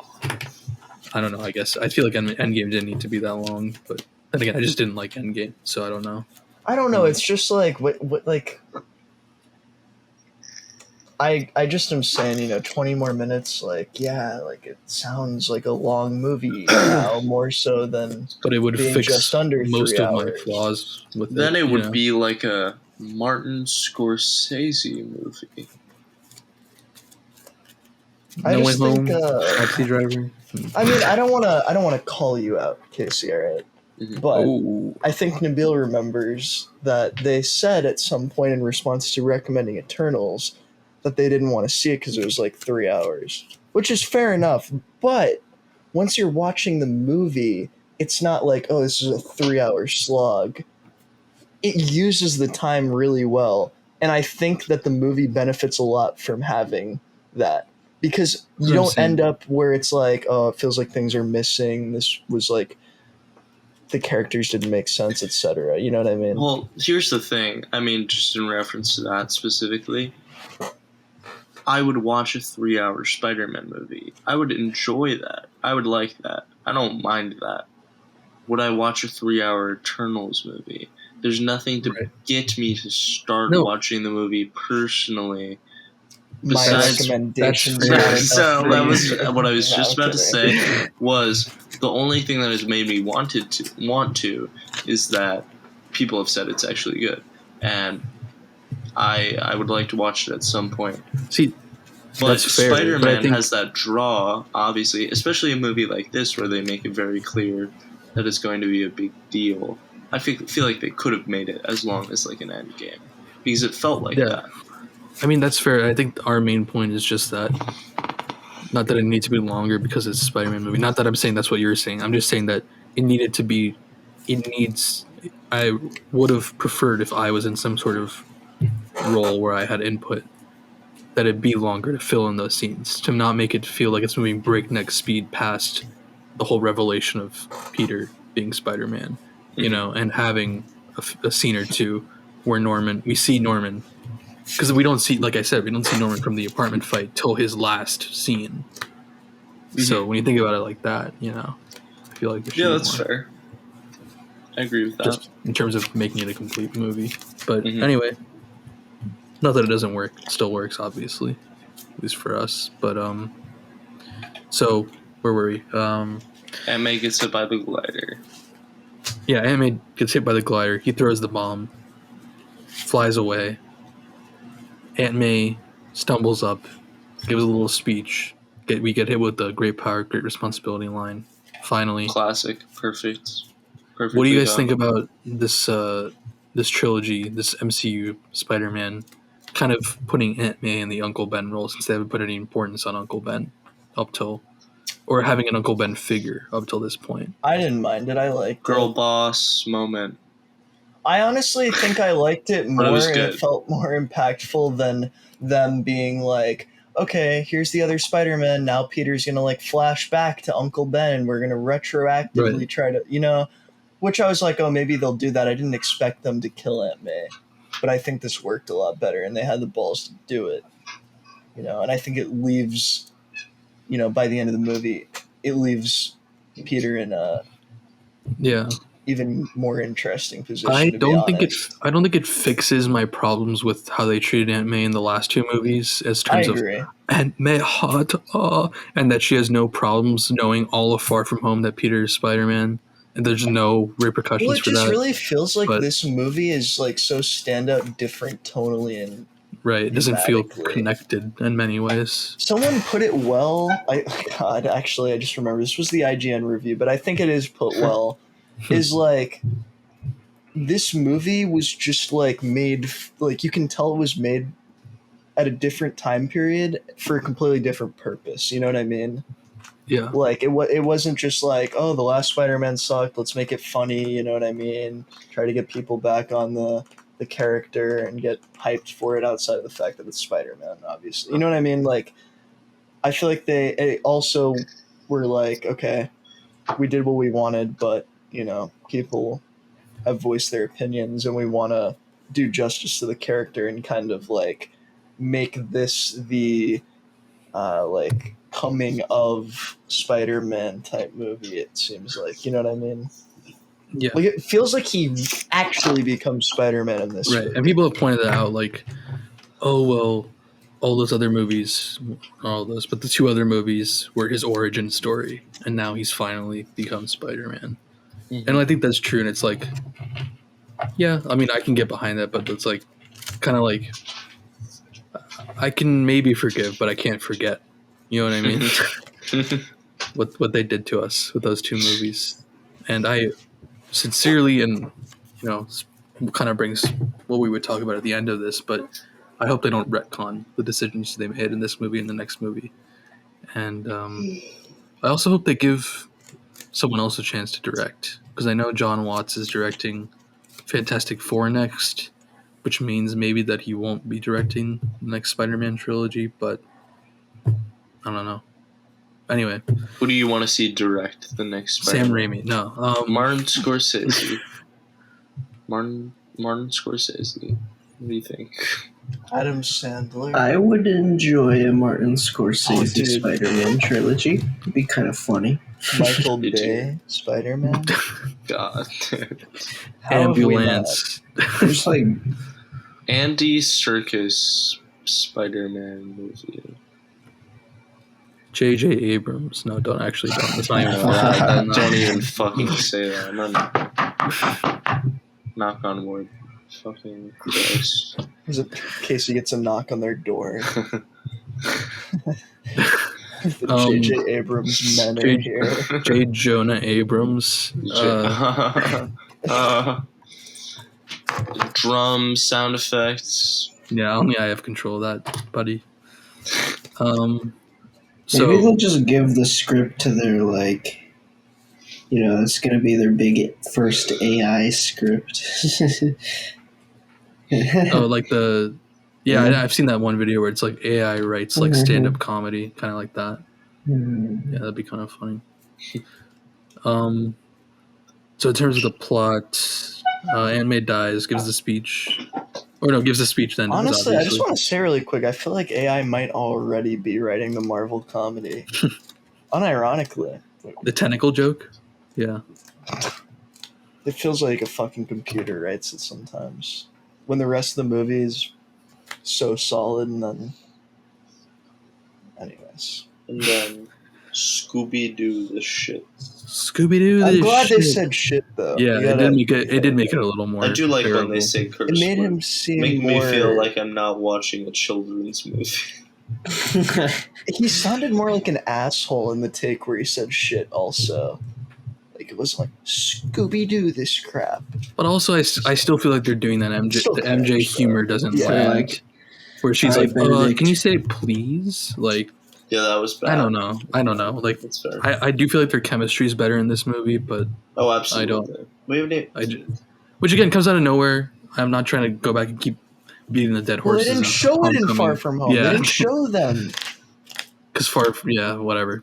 We're not so gonna go much- into that. Homecoming ends with them being mere acquaintances, and she makes fun of Peter sometimes. Far From Home begins with Peter is now in love with MJ and courting her, but she is with another guy for 90% of the movie, and then he fucking Then- saves her, and she's like, I knew you were Spider-Man, thanks for the necklace.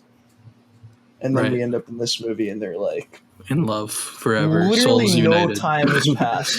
Did you even think about that? I just realized that. No time. Literally no time has passed between the beginning of the movie in which they have that heartfelt phone call and them getting together days prior. So That it's makes like- no sense. At They're high most- schoolers. They go quick. Well, you no, know? I think that's true, but also it's just But also, weird it's that like it's such an actual like integral part of the movie. yeah, but it's like they do it well in this movie where it's like, oh, like to a degree, like when they're taking it seriously, like the phone call scene, it's like they actually care about each other, and it's like They don't have time to meaningful. question their decisions. They I know don't know. It feels one like this thing. movie just they're retcons the doing, other and ones in they're a way, and love it's with like each other. it feels like they're just plot devising away the other movies because this one's better. It's sad that they just have to drop all the other movies off. I mean, I'm glad that they are. I'm not trying to have my cake and eat it too, but like Yeah. the other two movies sucked in terms of Spider-Man movies for sure. At least for Homecoming, I still feel like we've talked about this, but Homecoming has some redeemable elements, and I've noticed while I've rewatched. But yeah, I don't know. So does Ned do like any karate? Ned He does actually does magic. magic. Ned is magic. They do that. Put that in this movie for some reason. All of a I sudden. just like to Can he He acknowledge. uses the sling ring. It's not like they fucking let him become a sorcerer. That'll be the next accidentally movie. uses it. True. Well, I don't know, The man. Ned I kind of believe, they could do it if they want, and they obviously have probably left that open as an option. But I'm starting to believe that Tom Holland interview. We don't know if we'll be able to do this again with No, the same Cap. cast. Cap. I don't know, dude. I really think that he won't. I think if they do another movie with him, it's gonna be a while, and I don't think they're just gonna have him go after MJ and Ned. I do agree with that. There will be at least one movie where he doesn't go after them. I think they might just soft reboot everything besides Tom Holland in the universe. Just all the other characters are gone. He's on his own. You know what I mean? I think Yeah. that'd be sick. Maybe I mean, that's what I want. wishful to see. Well, that does.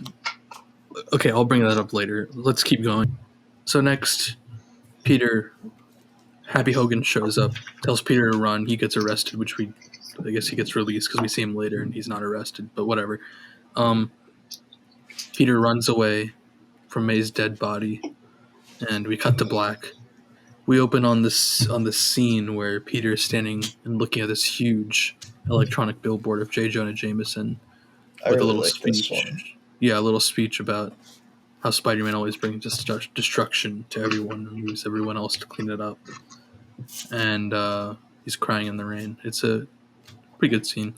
And then we get to see, this is where things start to kick into gear. We go to Ned's grandma's house.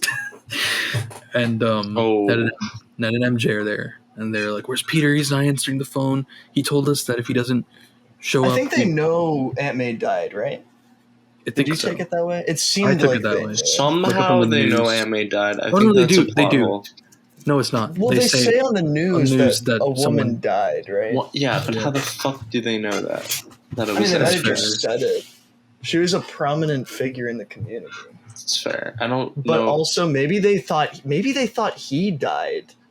Because they're like, one person died and we haven't heard from him. And we haven't heard from him. And they have to hit the box if they, Yeah, maybe they just... I think the first time I watched it, that's what I took it as. The second time I questioned it more, I think the first time I was like, taking all their lines as like, they're worried about Peter because they haven't heard from him and there's a casualty. But also, when they meet him later, they hug him and console him as if they already know. If you remember on the rooftop. True. So. It confused me. Honestly, I was very confused. Well, also, wait, actually, they see the news report in the house where it says there was a casualty. Yes. But also, doesn't J. Jonah Jameson more specifically say that, like, an innocent woman died because of Spider-Man? Oh, that is true. He does say that. So they probably were able to see that broadcast also. I do think it's fair to assume that they know.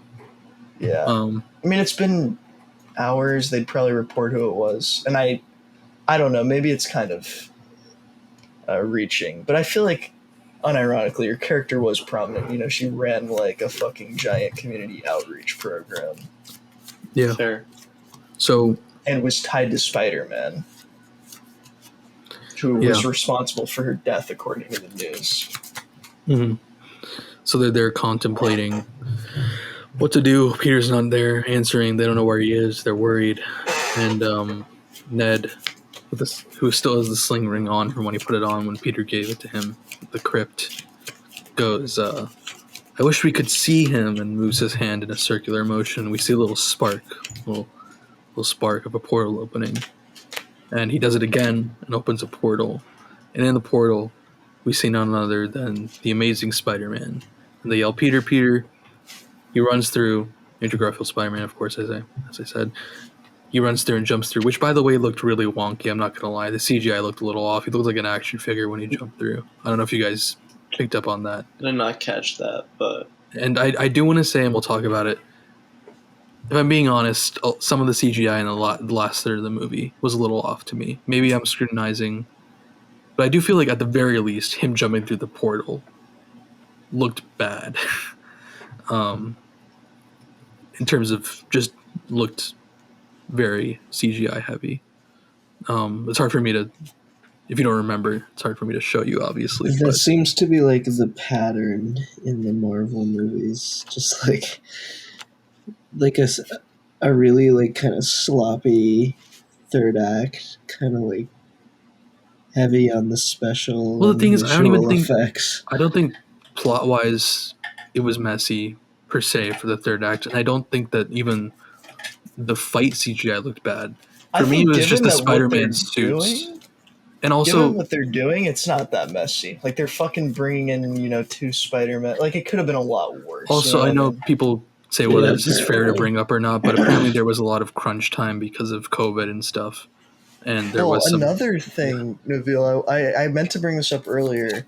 But another thing is, like, the fucking, like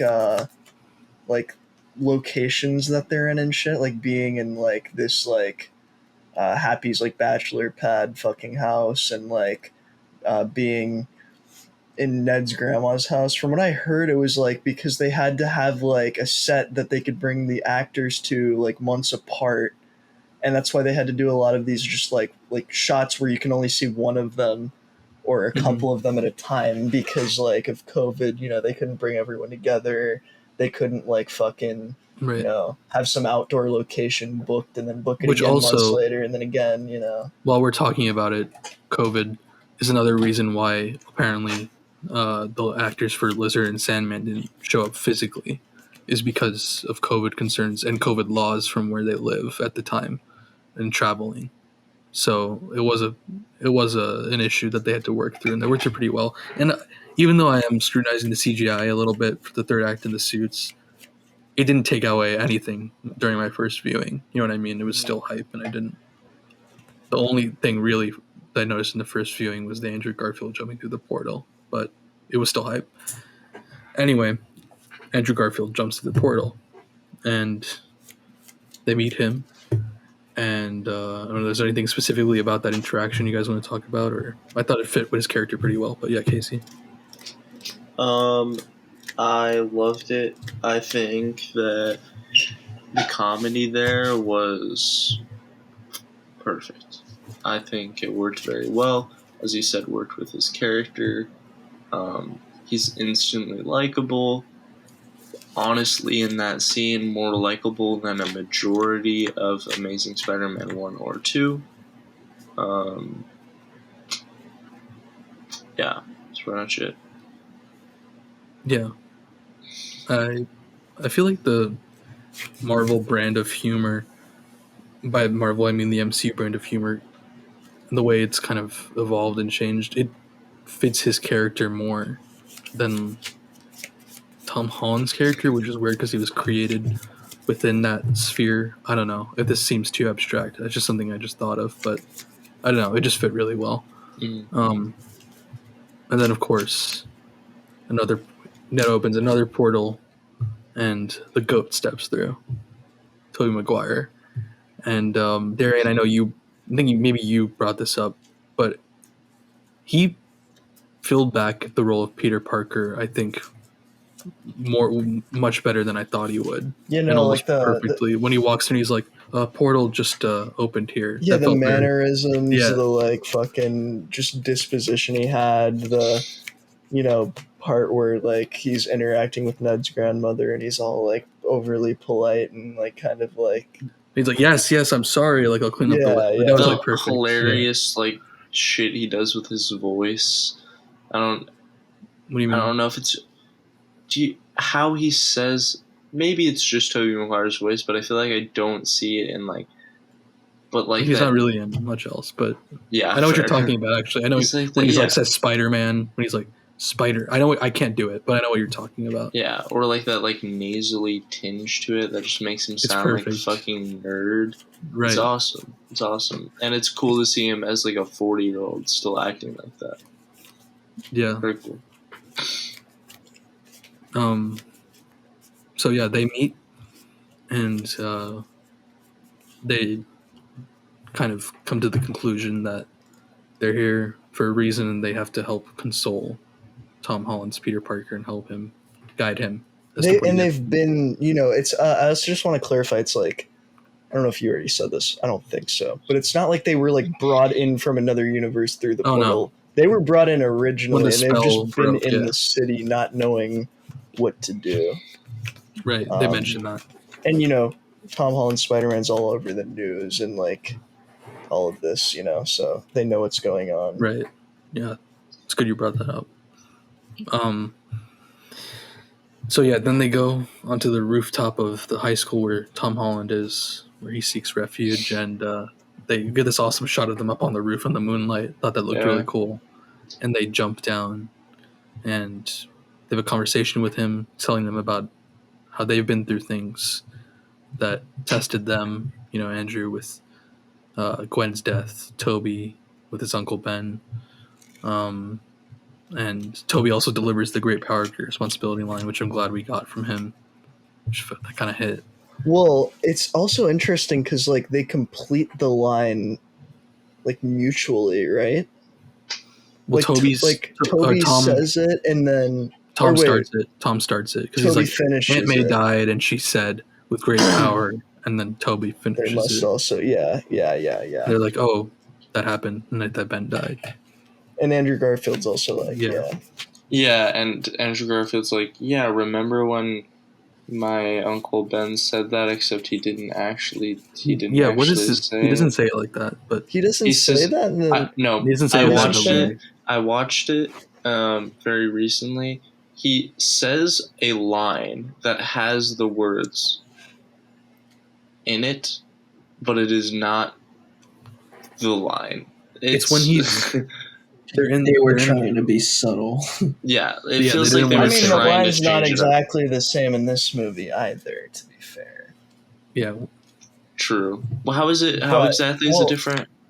Well, she says, when you have great power, there must also come great responsibility. Which is directly taken from the comics, so it's okay Hmm. and better. Which because is of also that. Toby's as well. Power So- is neat and all. But Have with you heard of power responsibility? comes also this thing which we like to call down here Cheer. in New York Oh, responsibility. great tier. With great tier comes Great great Tier responsibility. tier. Joker. Great tier comes great Joker. God, I I did just a want you guys crossword to puzzle know, last night Filmatic with the word podcast tier. listeners, it's 2:25 a.m. True. I'm really The tired. pizza's really hitting The Casey. pizza knocked me the fuck out. Pizza time. Yeah, is I the like movie the- almost over? I like the pizza boxes slamming on the fucking reception desk. What'd you sound. say, Evan? I said, is the movie almost over? No. We're entering the third act now, okay? Because after Well, the- we're in it, I guess, once they arrive, right? Yeah, we're in it. And they talk on the high school rooftop, and they decide they're going to work together to cure the villains. So they're in the high school laboratory. We got a good scene there. They're all interacting, talking about the respective villains. You get some interaction between Toby and Andrew talking about love lives. There's a moment where Toby references Harry Osborn's death to Ned, but it's played for laughs. What? Hold on. Hold on. Come on, be honest No. with yourself. No. Darian, you gotta back me up on this shit. I'm not saying it's terrible. I'm No, just it's saying they great. used I it don't for think laughs. it's directly played for laughs, but then they segue into a joke Oh, that's because fair. Ned is like, holy shit. And No. Ned is just only a funny character ever. They can't ever make him fucking serious. Well, at MIT scene he was serious, but then he had to make a joke about ripping up the letter. Also, Toby it's played for laughs because the way that they word He, the he line, doesn't characterize it correctly. he doesn't say it correct the way it went He's down like, correctly. oh, my friend like turned evil and tried to kill me, but also And then he died that's- in my arms, but that's not the way it technically happened. Because Yeah, I mean, he did show up to save your ass after Yeah. you fucking almost killed him purely because you wanted revenge over a fucking woman. Like, what the fuck, dude? And you also just couldn't reconcile the fact that you didn't mean to kill his father with him because you were like, there's more important things going on. Because He didn't you were kill his fucking father. infected by a symbiote. They don't even. I Black don't goo. know. I Hold feel on. like we could have gone deeper with Toby explaining what he'd been through. But I think that scene was great. I enjoyed. I didn't hate it by any means. I think that if you are going to go more in depth on the Harry Osborn character, you would have to have him in the movie. that's fair. That's exactly why he should have been in the movie. James Franco ruined things for everybody by fucking being an asshole. Exactly. Creep. By dolphin. I have to bleep that out. Let me write that down. So Fucking up. But No, you should just blank dolphin. James Franco ruined it for everyone by dolphin. but it's good. So they have that little scene. Let me know if I'm missing anything. Also there's a moment where they discovered that Toby doesn't have web shooters. Oh, Comes I out of also Andrew watching MJ and Peter Yeah. interact. Right. Well, they have the love life discussion Yeah, where we I think also that get part's- acknowledgement that Toby may or may not still be with MJ. He says it's complicated, but they eventually work things out. Maybe. I don't know. Nabil, something that I didn't catch and I didn't really understand why they made a point of it in the movie. I don't know if you've heard about this, but I think it's actually really funny trivia. Is Andrew Spider-Man, when they're working on the cures, right? He's like, I got the lizard. I've already cured him before. No big deal. And then both of the other Spider-Man I sent look that at to him. you. Yeah. Yeah. Oh, you did. Okay. I was gonna say I don't remember where I saw this. But keep So you explaining might it have for the audience. Yeah. So he's like, I'll cure the lizard, or I'll work on a cure for the lizard. I've already done it before. No big deal. And then everyone just looks at him. And he's like, what? No big deal. And then they go back. But it's like, there's a good amount of time given to this weird thing. And evidently it's a fucking reference. I don't know if you know about this, Casey or Evan, or if many people do at all. But there were these leaked emails from Sony, and Amy Pascal was talking about the Amazing Spider-Man, and she was like, I think we should like try to give him a more like hip contemporary catchphrase, such as NBD, no big deal. So literally Marvel was just like, fuck you guys. We're going to put this in the movie. And the reason I think that might actually be intentional is because there's a lot of like silence where they're just looking at him. It just seems so intentionally like making fun of him saying that, which is weird because it's so obscure for the audience to know. No, like they make a point to like, they're like, look at this, we're doing this. Yeah. Anyway, so yeah, that happened. They also, you get the cool youth pastor line, which I thought was pretty funny. Calling Toby a cool youth pastor if he has the suit or not. I think I'm not missing anything. And then they go into battle, the Statue of Liberty, right? Yeah, I mean, Tom Holland's basically like, he goes on the call with J. Jonah Jameson live and is like, summons them there, basically. We don't need to go into detail, but that's how they set it up, which I think was good. He just was basically like, hey, I have the thing that's going to send you home, to get them to come there. Yeah. Yeah, that's I also true. liked how he was like, this is a place that, symbolizes second chances. I liked that. It might be a little cringe or expected, but I think it worked. Then we get, I think I like this next scene a lot, which on paper I feel like might be cringe, but it's the three Spider-Men discussing their lives.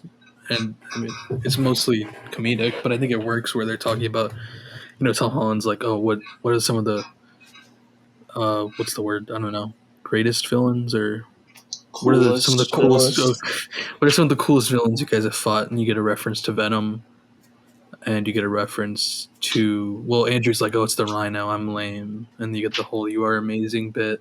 Mm-hmm. You also get the my back reference, which is pretty classic. That was great. Another great reference. Perfect. And trying to just make sure. Honestly, I think even funnier than the reference was Andrew Garfield cracking Tobey Maguire's back. Yeah. And the fucking angle that they gave, I feel like was intentionally making it look like they were like fucking. I feel like if they had just shot it from the side, it wouldn't have looked that weird. But they gave you this fucking angle where it's just like fucking one in front of the other. It looks so just implicit. Wait till the movie comes out on streaming, man. The YouTube poopers are gonna go crazy with this shit. Awesome. Yeah, so I gotta ask, like, from each of your perspective, like, how did it feel to like be in a full theater and like see all of the three Spider-Mans like together? Awesome. Yeah, like I feel like whether you like the movie or hate it, I feel like it'd still be kind of like an interesting experience to see that and like, have everyone around you like that. It felt like an important like moment in like history, Like, yeah. Like I don't know if you've ever heard an adult be like, "Oh, I was there in the theater when like fucking Star Moon Wars landing." You know what I mean? Though, like it's like cultural history. Yeah, yeah, that's a good way to put it. And like, I also felt like it was cool to be like, wow, I'm not the only loser. You know what I mean? Mm-hmm. Like, the fact that there were people like laughing at the Raimi quotes. There was this awesome moment before the movie started. Yeah. Where, correct me if I'm wrong, but the movie, like, the stupid AMC pre-show thing had finished, and the screen was just black. And maybe you remember better, but who yelled out first, like a Raimi quote? it was like, you know what I'm talking about? Like I don't know who yelled it out first. People were just yelling Raimi quotes, like 3 or 4 people, including us. I don't remember what started it, honestly. Some Um, random guys in front of us.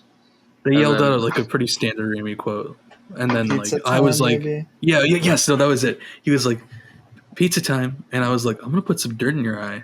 And then the guy behind us, probably the best one, was like, what about my uncle? Did you give him a chance? And then someone did the door one also. Yeah, and then someone way in the front on the left was like, I'll fix it. I'll pay your rent when you fix this damn door. And then the movie started. And I was like, oh my God. Also, dude, I thought it was so hype that Juan was like, we were all like very antsy, making jokes about it. And Juan was like, I'm gonna stand up and cheer when the movie starts. And we were all like, I don't know, that might be bad. And then as soon as the like first like audio clip starts, Sony screen, yeah, everyone just like fucking starts cheering. Yeah. It was awesome. I know that people have talked about it. I've seen a lot of discourse about this where it's like, it's a movie theater, it's not an amusement park. It's, It's come on, dude. Like, fuck off. It's one I don't time. You know. can watch the movie again. It was opening night. Yeah, I feel like you should expect that. If you go on opening night, it's like a fucking very unique atmosphere. You have to try very hard to get there. You know what I mean? Yeah. We had to try pretty hard. I don't know. Like, honestly, after hearing that, it makes me like, I might have to go to like one of these big Marvel movies and just like see this experience for myself. yeah, Not to like like it'd be burst kinda your bubble, funny. Evan, but I don't think there's gonna be one like this again. Honestly, true. Nothing. I mean, I'm fine with that it's gonna have to be too. a long time. But Evan, here's the thing: is I know this sounds unbelievable to you guys. I've told it maybe to you even, Evan. I know I've told it to Nabil and Casey. I, by chance, ended up going with Juan and his sister and my cousin to see Godzilla when it came out. Like the first of the new Godzilla movies, okay? Oh, I like that one. I liked it also. And you know how they teased Godzilla throughout the whole movie? They like kept you from seeing his full self, Yeah. And they did it really cool. Like you'd see like parts of him on the news and shit. Yeah. The movie was sold out. It was opening night. And when Godzilla finally appears for the first time in all of his fucking glory, everyone stood up and cheered. And I was like, dude, it's Godzilla. Like, holy shit. People are like really hype about Godzilla. I mean, I guess there's Godzilla fans. It makes sense, whatever. And during the final fight, when he like kills the final fucking the Muto.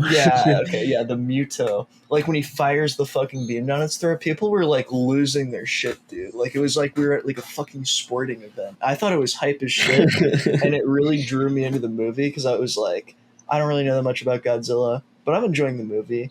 And then it's like you get that confirmation. I don't know, the energy of being there. Yeah, it's just fun. Cool. Yeah, You you just naturally match it, Yeah.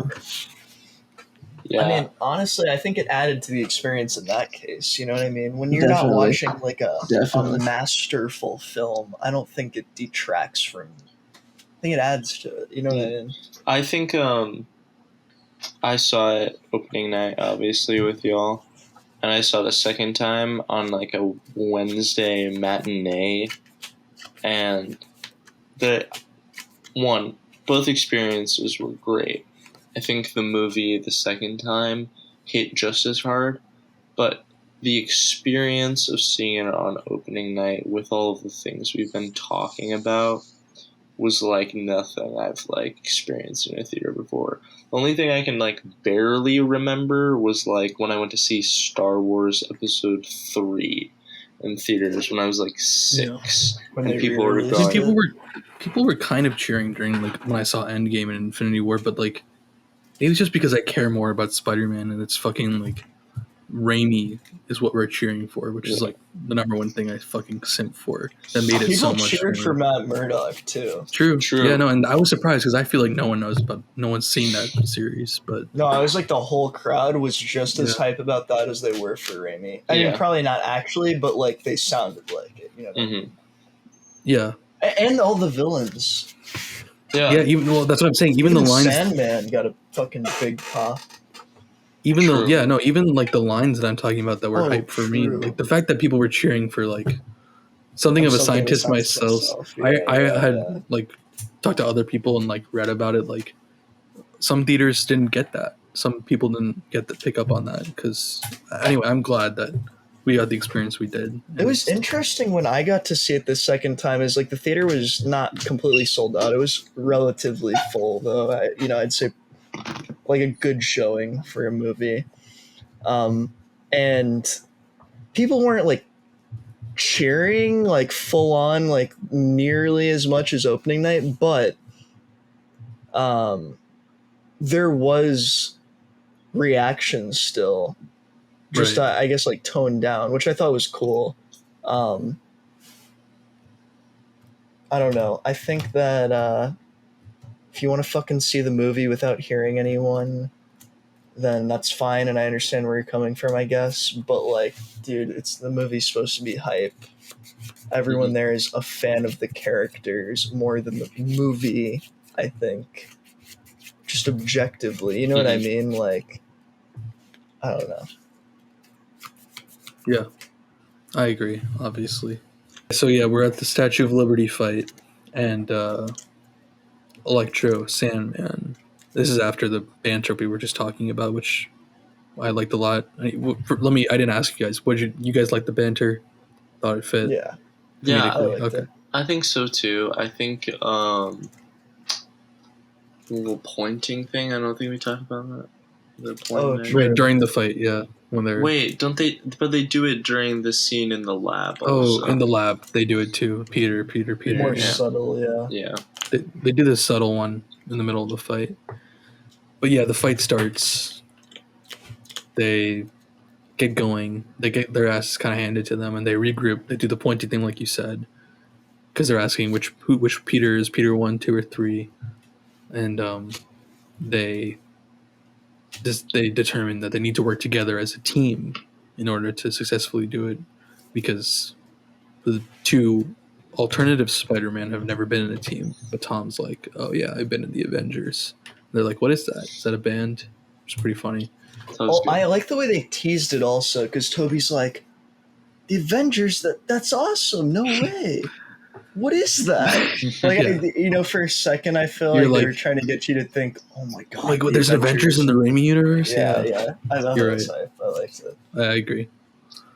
So that happened. Then they team back up, fight as a team, and they're able to start curing each of the villains. We get that reused archival footage from Spider-Man 3 and Amazing Spider-Man 1 for the Sandman and Lizard scenes. So when Sandman turns into a human, we get the scene from Spider-Man 3 in the drain. I did read that it was an alternative take, but it's pretty much the same scene from Spider-Man 3, where he's melting into mud in the sewer, but reversed, where he's turning into it. So it looks like he's turning into a human. And then you get Toby talking to him, and he's like, "It's okay, Flint. We're gonna get you home," which I thought was pretty cool. They played the theme. They played the Raimi theme. That kind of hit. That always hits me. And then they cure the lizard. Again, reuse the footage. Doctor Strange walks back in because Ned accidentally opens a portal, and he sees the lizard being cured as well. But then he flies up. He's like, "All right, we gotta put a stop to this. I'm gonna hit the button." They're like, "Wait, no." And then we hear, I thought this was pretty awesome. We hear "Can the Spider-Man come out to play?" from Green Goblin, who flies in. We get this cool, I like that they show, I don't know if you guys remember this, they show Toby, looking over first. And I feel like the look on his face is pretty good. It's like, oh my god, it's him. I thought that hit. And the Green Goblin throws a bomb, which we don't notice until a few seconds later has lodged into the box that Doctor Strange is holding. And you actually get to see them all their spider senses activate with that dolly shot. I don't know if you guys remember that, but they show that. And so the bomb blows up. Things and people are flying everywhere. The cape saves Ned, but MJ is falling. Peter goes to save MJ, but gets swiped away by the Green Goblin. Oh no, what's going to happen? Is she going to die? No, Andrew Garfield gets his redemption, flies down, saves MJ. Very emotional moment. What you guys think? Perfect. It's insane. Yeah, Redemption. one of my favorite parts of the movie. Yeah. Yeah. And then we cut over. We get to see Green Goblin and Tom Holland face each other. Get some more lines from Dafoe that are pretty brutal. Talking about how he's too. What's he say? He's like, poor Peter Parker, too weak to send me back to die. And then Tom Holland's like, no, I just wanted to kill you myself. And they get this brutal fight between them, where Tom Holland eventually gains the upper hand and starts beating the shit out of him, and is about to kill him and stab him with his own glider. And then at the last second, Toby jumps in front of him and stops him from stabbing Norman, kind of drawing parallels to kind of Spider-Man 3, where Harry jumps in front of the glider. True. My opinion. Also, I want to say, not to interrupt you, Nabil. Yeah, no, stop me whenever. But one thing to back up that I really liked in this scene also was the little exchange that Norman has, or I guess not even exchange, he's just talking about how, everyone dies because of Spider-Man. I forget exactly how he says it, but he's basically just like...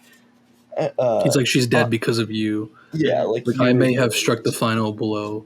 No, he's like, yeah, no, that's what he says. He's like, she was there because of Spider-Man. She was there because of you. I may have struck the final blow, but you killed her. And then that's when he's like, okay, I'm going to stab this motherfucker. Mm-hmm. Yeah. Fucking awesome. And then Toby stops him. Then we get this weird split-second thing where we think Toby's going to die because Green Goblin stabs him. It's purely just to mess with the audience, I guess. I don't know, because he's fine afterwards. But that happens. It makes sense that he would be, though. It does make sense that he would be, yeah. If they killed him that way, it'd be so cringe. Tom Holland literally gets shot with an AR-15 15 minutes earlier in the movie, alright? That is true. I mean, it's like they had to be like, yeah, I've been stabbed before, I'm fine, because he literally has. Tobey Maguire's Spider-Man has been stabbed multiple times, right? Like, I think in every movie. Yeah, it's in a similar location. True. Also going back, I do think, just to bring this back up, it's pretty clear that whenever Toby puts the mask on, it becomes CGI. And also the mask looks a little bit off. Again, I'm not trying to, nitpick. It's not that bad, but it is noticeable to me. It's noticeable because, I don't know, because, when you look at this, when I rewatched this, and then it was right after I rewatched TASM 2 with Casey. It's just like the CGI in TASM 2. Say what you will about the rest of the movie. Oh, the suit looks insane when it's CGI. The suit looks insane. The eyes are very reflective in every shot, practical and non-practical. And just going from that to this, same thing with the Raimi lenses in those movies also being reflective. It's like, it just looks off when they're just pasty white. I'm going to be honest. There's no way you're going to be able to know what I'm talking about because I didn't want to bring this up when we were watching it the first time together. I saw this. I just didn't want to interrupt the movie. But when Tom Holland's Spider-Man is fighting Doctor Strange, I noticed that the CGI on the suit where he has the mask on, it's just full CGI at one point. It looks really fucking good, actually. They did a fabric effect, very similar to the TASM 2 thing. Now, they don't do that for a lot of the movie, but I noticed that, and I was like, interesting. When I noticed that is when he's doing the spider sense thing. The muscles in you can clearly see the muscles in his neck and his shoulder. I noticed that. It's pretty sick. That might have been when I noticed it. I don't remember. I just know it was some part during that sequence. I was like, oh shit, the suit looks it'll be much better. In terms CGI. of all the CGI, it'll be very interesting to see once we get to see it in HD on our own again. You know what I mean? True. I do know there's a little bit of that going on, but I do wish the Raimi suit particularly looked a little bit better in that last fight. But it's also just surreal to see it on screen again. Really just felt like I was dreaming, if I'm being honest, that first night. Yeah. But yeah. So fast forward again. So Toby jumps in front, gets stabbed, falls back. Andrew throws the cure to Tom Holland. He cures Norman. Norman's like, what have I done? Right. Also, I missed one of my favorite scenes in the movie. I want to go back a little bit again. I sped through this before the box blows up. Dr. Octopus returns and saves all the Spider-Men, right? What I'm getting to is we get this little moment, this quick little 20-second thing, I think. Maybe a little bit longer, probably not guessing that right, but whatever. Where he's holding the arc reactor from Electro that he pulled out. It's like the power of the sun in the palm of my hand. No, he's like the power of the sun, and then Toby jumps down. He's like the palm of your hand. And they're playing the theme music, the Raimi theme music. He's like, Otto, it's good to see you. And he's like, you're all grown up. How are you? And he's like, trying to do better. Just referencing that line from Spider-Man 2. And that kind of tore my heartstrings. I'm not going to lie. Yeah, that was this is a really good moment. One of the most emotional moments in the movie for me. One of my favorite quotes from Spider-Man 2. I've made that reference multiple times, but no one's ever got it. I've done that. Just like trying to do better. Just for anyway. One of my favorite scenes in the movie. Okay. So fast forward, Doctor Strange is like, they're starting to come through and I can't stop them. And every single person in the multiverse who knows that Peter Parker is Spider-Man is starting to come through in the sky, this purple cracked thing. And we get to see the shadow silhouettes of the Rhino, Black Cat, Scorpion. Maybe there's others I'm missing. But Peter's like, well, how do we stop it? Tom Holland's like, how do we stop it? And Doctor Strange is like, we can't. And he's like, what if you change the spell and make it so everyone forgets that Peter Parker exists? He's like, that'll work, but everyone will forget who you are. He's like, do it. So Tom Holland says goodbye to MJ and Ned, promises that he'll find them again one day and put things back to normal. And the spell is done. And also, Toby and Andrew disappear and go back to their universes. Fast forward a few weeks, Tom Holland is entering a coffee shop to tell MJ this whole long thing. He has a note card of what happened and that he really knows her, all this shit. He goes in, he talks to her, he sees the bandage on her forehead. In the moment, he changes his mind and doesn't say anything and walks out. We then see Peter back in the state that Spider-Man is supposed to be in, depressed, broken, and living alone in an apartment, in a shitty apartment. That's the way it should be. And he designs his own suit, which we get little glimpses of. It looks like possibly one of the best Spider-Man suits we've seen, in my opinion, based on, I guess, what little we've seen. I agree. It looks fucking awesome. The blue is perfect. So good. Perfect 70s Spider-Man tier. I love it. And we get that final swing. Finally, he gets his own final swing. And credits. Thoughts on anything I mentioned? I liked that Doctor Strange was reluctant to do it because he was like, that would work, but no. Like, at first he's like, no, because, like, I wouldn't remember you. Like, I don't know, like, you could be like, oh, it feels like forced, their relationship isn't that well developed over the course of, like, Endgame or Infinity War and shit. But I don't know, I liked that because it was like, it's like he didn't want to do it, you know what I mean? Even after how bad he was, he saw that Peter was able to fix these people, and like, I don't know, you know what I mean? They also the running, yeah. I was just gonna say also, it's interesting to think about because it's literally like there will be infinite people just like coming into their reality, yeah, which is like fucked. Doesn't make any sense. Like, that's like apocalyptic. Like, yeah, it's over. Instant world over moment. What I was gonna say. Oh yeah, there's like a running joke through the movie where it's like, "Call me Steven. No, call me Sir." You know, yeah. I didn't hate that joke. I thought it was kind of wholesome. You know, like I like that too. It worked. It worked at the end, right at the end when you used it. Anyway, any thoughts, Casey? I think that I'm really happy with how they ended it. I think that it offers a lot of new, exciting opportunities. I don't know if you want to branch into this discussion. Yeah. But I'm really looking forward to seeing where it goes because of, you know, this. how it corrected so many things. I think that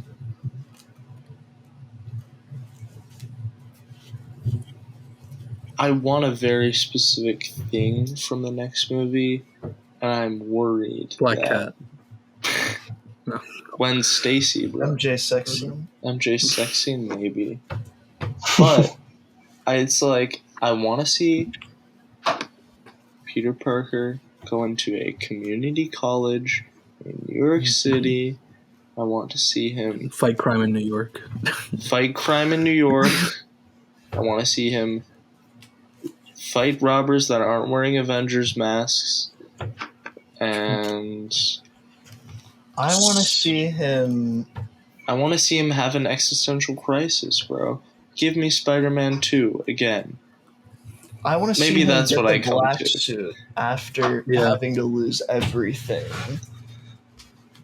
That would be insane. I didn't know I if feel you like were. it is the perfect time. I didn't His know if we character's were going to go to vulnerable. that yet, but I'm glad I you wasn't did. planning on it, but I just thought about it. Yeah, no, I mean, I've been thinking about that That's too. not my most wanted desire. I will say, Casey, what I'd really want the most is something more along the lines of that. But I think bringing the black suit now would work. No, I was at. gonna add the black suit because it is perfect, as you're saying.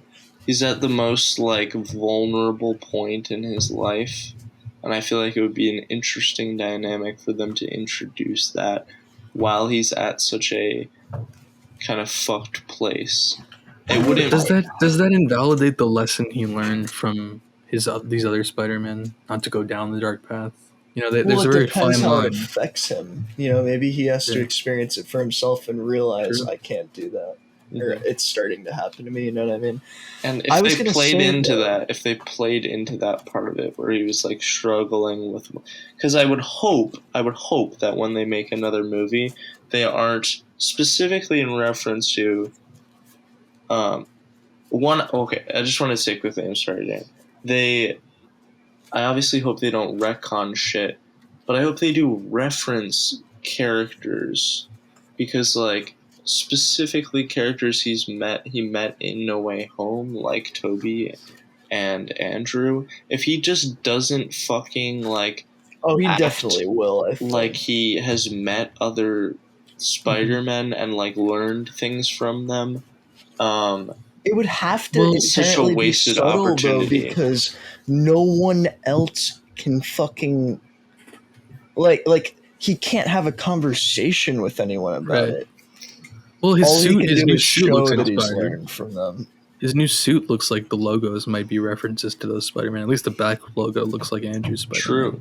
True. You know what I mean, though, because of the premise of everyone forgetting that he existed. Like he Yeah, I can't met sit two other down and be Spider-Man. like, Yeah. well, yeah, obviously, but he can't be like. I guess at most he could be like, yeah, like I met someone that, you know, told me this. But That I would- feel like it would more be like demonstrated through his actions, which makes Yeah. it more like, Yeah. will they reference them? Probably not. This but also brings up hopefully one of they the respect it. You know.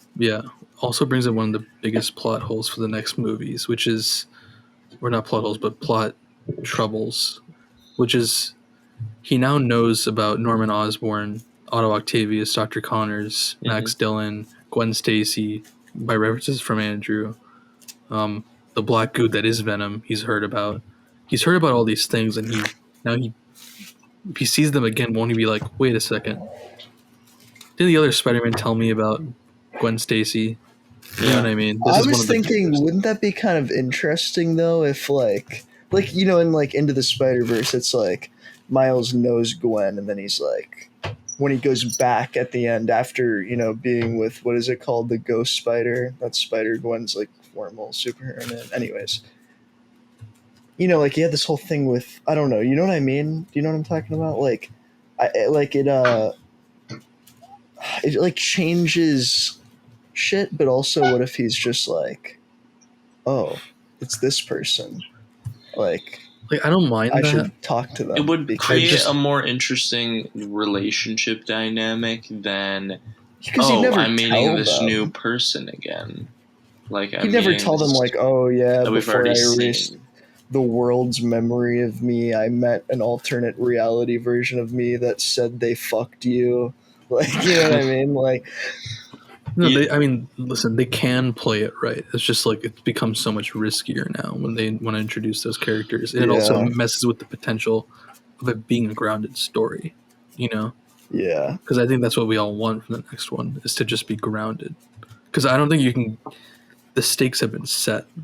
You can't get much bigger than what we just had. And I don't know if I want to see anything that big again. I don't think they right would away. go big for the next one.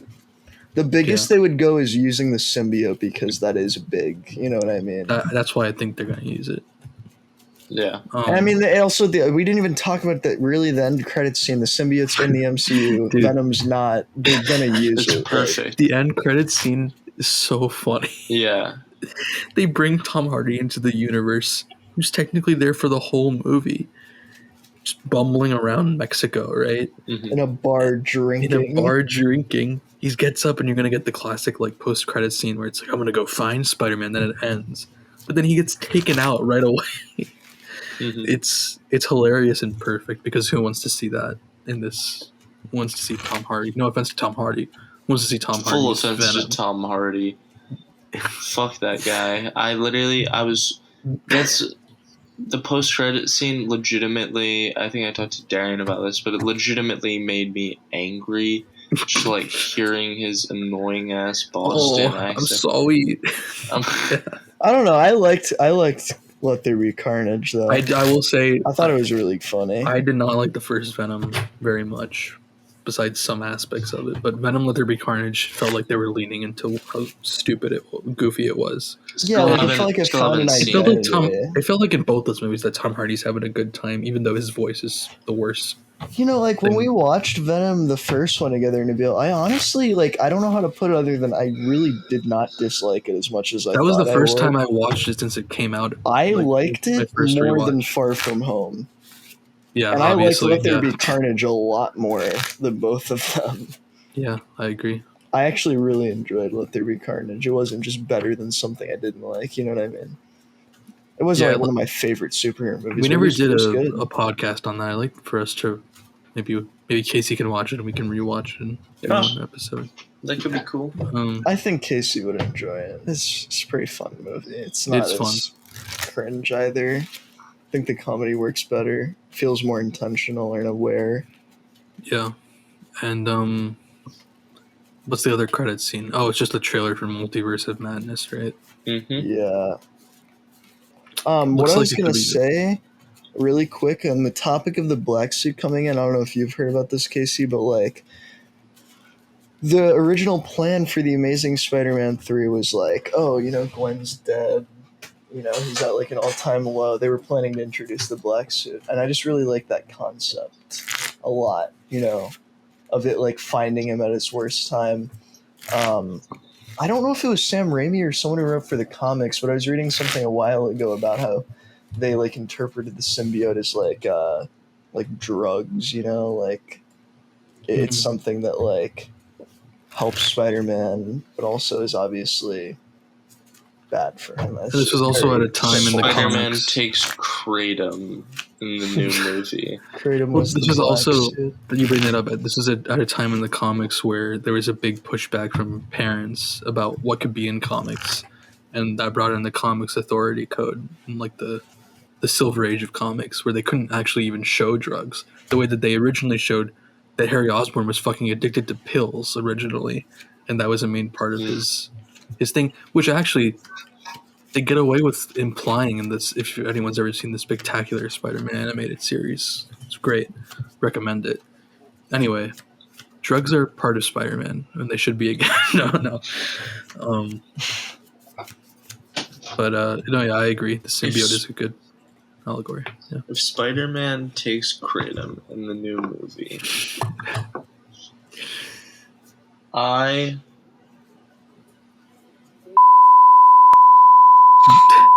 bleep this out. Thank you. What's that noise? They're booing him.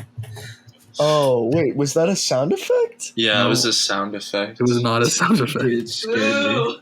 Oh, I'm a dumbass. Dude, it sounded so distant. I thought it was like... It's... It literally sounded like people in your kitchen, Casey, just like in unison, like chanting. I don't know. I feel insane now.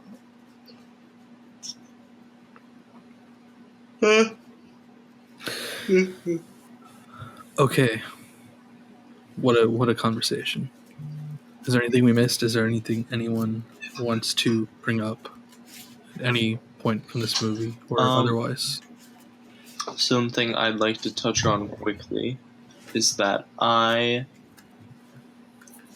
appreciated in this movie a lot more, I will say, more than any other MCU movie, certainly. Possibly more than any other Spider-Man movie, other than Spider-Man 2. All of the Raimi trilogies have good. Basically, what I'm getting to is the themes on morality and how that play is integral to the character of Spider-Man. Is done so well in this movie. It's perfect. It makes me feel things. It's what I want out of a movie, even if it's a superhero movie. This film does fun and like in-depth thematic work so well. I love it. I cried. I laughed. I cheered. I came.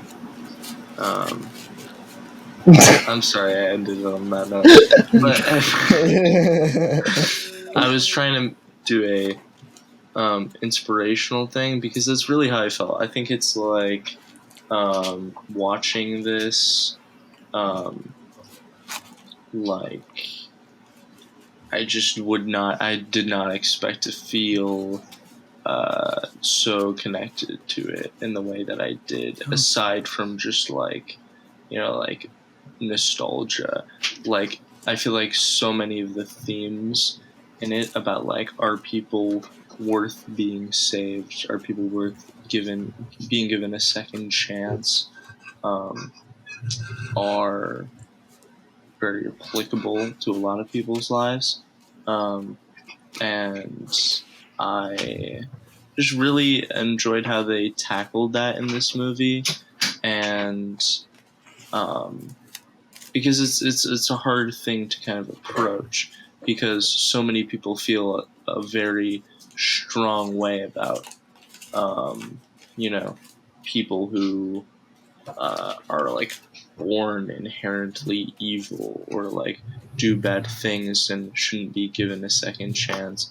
That was very interesting that they took a alternative approach rather than just being like I don't know, taking like a pure moral high ground, because I feel like Spider-Man himself gives into it throughout this movie and battles with that, but comes to the right conclusions, and I felt like that was the strongest point of the movie for me, which says a lot because everything else in it, writing, acting, everything was great. So, yeah. Cool. Yeah, that was pretty deep. Darian, anything you want to add? Man, I agree with everything that Casey said. I really like the movie thematically. I enjoyed the references. Obviously, was super hyped to see it in the theater and did not feel real. I was surprised at how emotional of an experience it was, other than just being hype and nostalgic and shit like that. I don't know. I'm really hyped to see what they do with Tom Holland's Spider-Man from here on out. I really want to see the new suit, man. More of it. Yes. They need to release something. I will buy that suit as a replica. Oh fuck yeah! Can we talk about how shiny it is? I love It looks so I love that nice. he like bought the shiniest fabric possible from fucking Joanne Fabrics, and made that shit. Good for him. Also, I think he's gay in the next movie. All right. oh, in terms of the future, I'm not trying to enter a whole new thing because I know it's almost 3:30 and we're trying to wrap it up. But so the implication with the spell is that everyone forgets that Peter Parker exists, but not Spider-Man, because at the end, Happy Hogan, they're at May's grave, and he's like, "How did you know her?" And he's like, "I knew her through Spider-Man." Yeah, and Jameson is also like Spider-Man should He's to reveal unmask who himself. he is. Yeah. Yeah. So it's like, this means that even like all the Avengers know Spider-Man, just not that he's Peter Parker, Yeah. right? I'm sure they'll reveal more about how exactly it works. That works when they figure it out. I I'm just like, kidding. from what I've heard, the speculation is like stupid nerd theory bullshit YouTube farming views videos is like, oh, like it'll probably just be like they have a like memory of who Spider-Man is and like they remember working with him, but they just don't remember the specific details of him being Peter Parker. And like, You're watching Film Theory, huh? I actually haven't seen the Oh, film theory one on okay. it. I Me neither. wanted to. I was Yeah. going to watch it, unironically, Nabil. I Film Theory's think good, New yeah. Rockstar said the same shit. Arguably Okay. more cringe than Film Theory I because do feel no like- one grew up watching New Rockstar. Right, they just entered the scene. Fucking Eric Voss, motherfucker. It's kind of Um, like if I started watching like Jake Paul. You know what I I don't mean? think it's the same. What? But in terms of like Marvel movie content, which somehow is even more cringe than watching it's the I don't Jake agree. Paul of Marvel movie. I don't know, man. It seems like they have the most views. They're really clickbaity. Eric Voss is a fucker. He plugs that fucking t-shirt website 5 Eric times Voss a video. spoiled No Way Home in many ways in his little trailer breakdowns. I'm glad I avoided those. There's one I told you to avoid where he just spoiled that they reused the theme and he played the theme that leaked. Damn. Like, Yeah, did Yeah. he even give a warning? no, Probably not. no. Anyway, And then he probably transitioned right into the sponsor of this video is fucking buy your is dad this- underwear for Christmas. it's somehow legal to say where we sell Marvel merch, but it's not technically Marvel merch, so we get away with it. At You know the what I'm talking hero about. shop. Yeah. Anyway, you're gonna be Spider-Man next Halloween, Darian? Is that what I'm detecting? Yeah, definitely. I'm just I know gonna who have I'm to gonna make be. a suit. Oh, Power, Oh, shit. shit. sun, The filmatic post-credit scene. the palm of my hand. Hello, Casey. What have you done with my podcast? Not gonna improv anything. Okay, fine. I'm sorry. Alright, Okay, it was a good job. some post-credit scene. This is Do you No, want to try just it cuts again? there. You should just cut it there in a bit. Yeah. okay. Dude, honestly, that would be a good way to end it. I think that's perfect. No, let's do the real ending. Okay, it's not filmatic if we don't. Ba-da-ba-da-bum, ba-da-bum, ba-da-bum. Wait, Evan. Okay, Evan. We What- didn't. I actually don't Evan, want to. Evan, You're here. could you make that? Could you What? Could you make that noise again? yeah, could you? Ba-da-ba-da-ba-dum, ba-da-da-ba-da-bum. Wait. Oh, I accidentally deleted the fart sound effect. Hold You on. motherfucker! Here it is. There you go. How did Happy. Can you just Evan, play is there it anything- throughout the outro? Yeah. Evan, is there anything you want to add?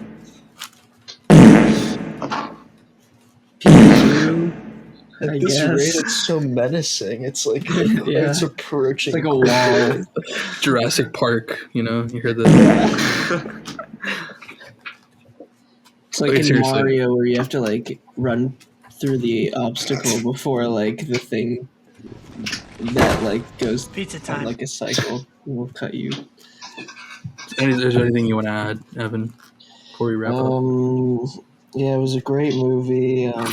I think they knocked it out of the ballpark with this one. They really have Ballpark? fine-tuned it. Holy shit! Holy- That's a I knew that was perfect coming. joke. That was insane. Holy, that Set me felt up. scripted. I feel like you guys planned that. That was probably the best Marvel movie I've seen since Probably the best plot summary I've read since Eternals. yeah. And the future is bright for Marvel. Listen, Cinema, Evan, bro. This is Evan, it. I know this was painful for you, but I And life in promise general. we're gonna start doing. We'll do a Red Rocket podcast. Do a Ridley haven't Scott seen Last Duel. Well, I mean, we'll see it and then do it. Obviously, you just watched last night in The Soho. Last Duel? Yeah. That's what it's called? Yeah. I Ridley thought you Scott. said The Last Tool. Evan is the Heard of- last tool. I've heard of The Last Duel. I'm sorry. Evan, Thanks. you wanted to talk about licorice pizza in the outro? No. No, you didn't like it? Pedophile bad. Am I right? That's what I got from the movie. Yeah, that's what I got Anyways. from Anyways. the lizard fucking MJ and Spider-Man No Way See, Home. Spider-Man says pedophile good, licorice pizza says bad. Spider-Man says But I can't help lizard but enjoy it. redeemable. You can cure him from... What if we could change his fate? I don't think licorice pizza all was of these bad. all of these villains die. Jesus Christ! Holy shit. Censor moment. I'm sorry, Peter. They all died. What have you done with my? Cutting All that. of the villains died. Dolphin. You just We should edit get a dolphin dolphin in sound there. effect, Nabil. Wow, that Next was episode. great. that was a really good dolphin. What Well, the fuck? I've been going over to Connor's house. Hearing the screams from the backyard. Oh, You know dolphins are really smart. They are. Let that be a warning.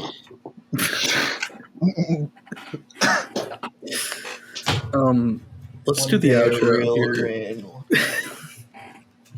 It's 3. Let me remind the folks. It's 3:30.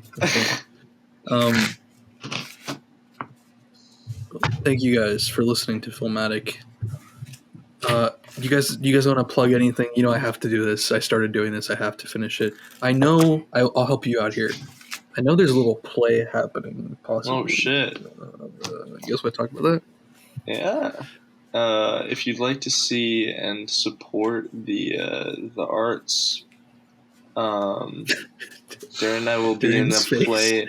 I definitely do not go to New College, but maybe I do, and maybe I am currently acting in a play, and maybe Darren is also acting in that play. And Maybe I was at the Capitol on January 6th. Maybe. Nah, he wasn't. Maybe. Anyway, The Roaring Girl. If you enjoy Shakespeare, if you like Spider-Man and Shakespeare, big crossover audience here. No way that is his girlfriend. They say that in the film. No way that is his girlfriend. Literally Poetry. could be in the play. The Somehow whore we- master's girlfriend. Yeah, I think that's honestly enough. No, I was gonna say, honestly, I think that's enough to get you to. I think that's enough to get you to watch the play, Nabil. They use the word whore master. That's. I think that's enough. Cut that there, though. That's pretty funny. If you want to see me smoke herbal leaves out of a penis-shaped pipe, Are come you see actually the- going to be allowed to smoke? I don't know. Who So knows? is there poetry in this play? Like day by day he gazed upon her, like tear, like what do we? Like tear. Like there Day by is day he gazed upon her like tear. Classic Spider-Man 2 quote, you know. I'm so glad Tear didn't exist as a mainstream or any relevant thing. Can you imagine if Tear? Can you imagine if Tear was mainstream in Can you 2004 like it is if that now? That was the line they used. No one. Okay, it's too late for this. Wait, please. what? Pizza tear. It's Yeah, thank you. Pizza time Tear. and I'm with a, you know what, Nabil.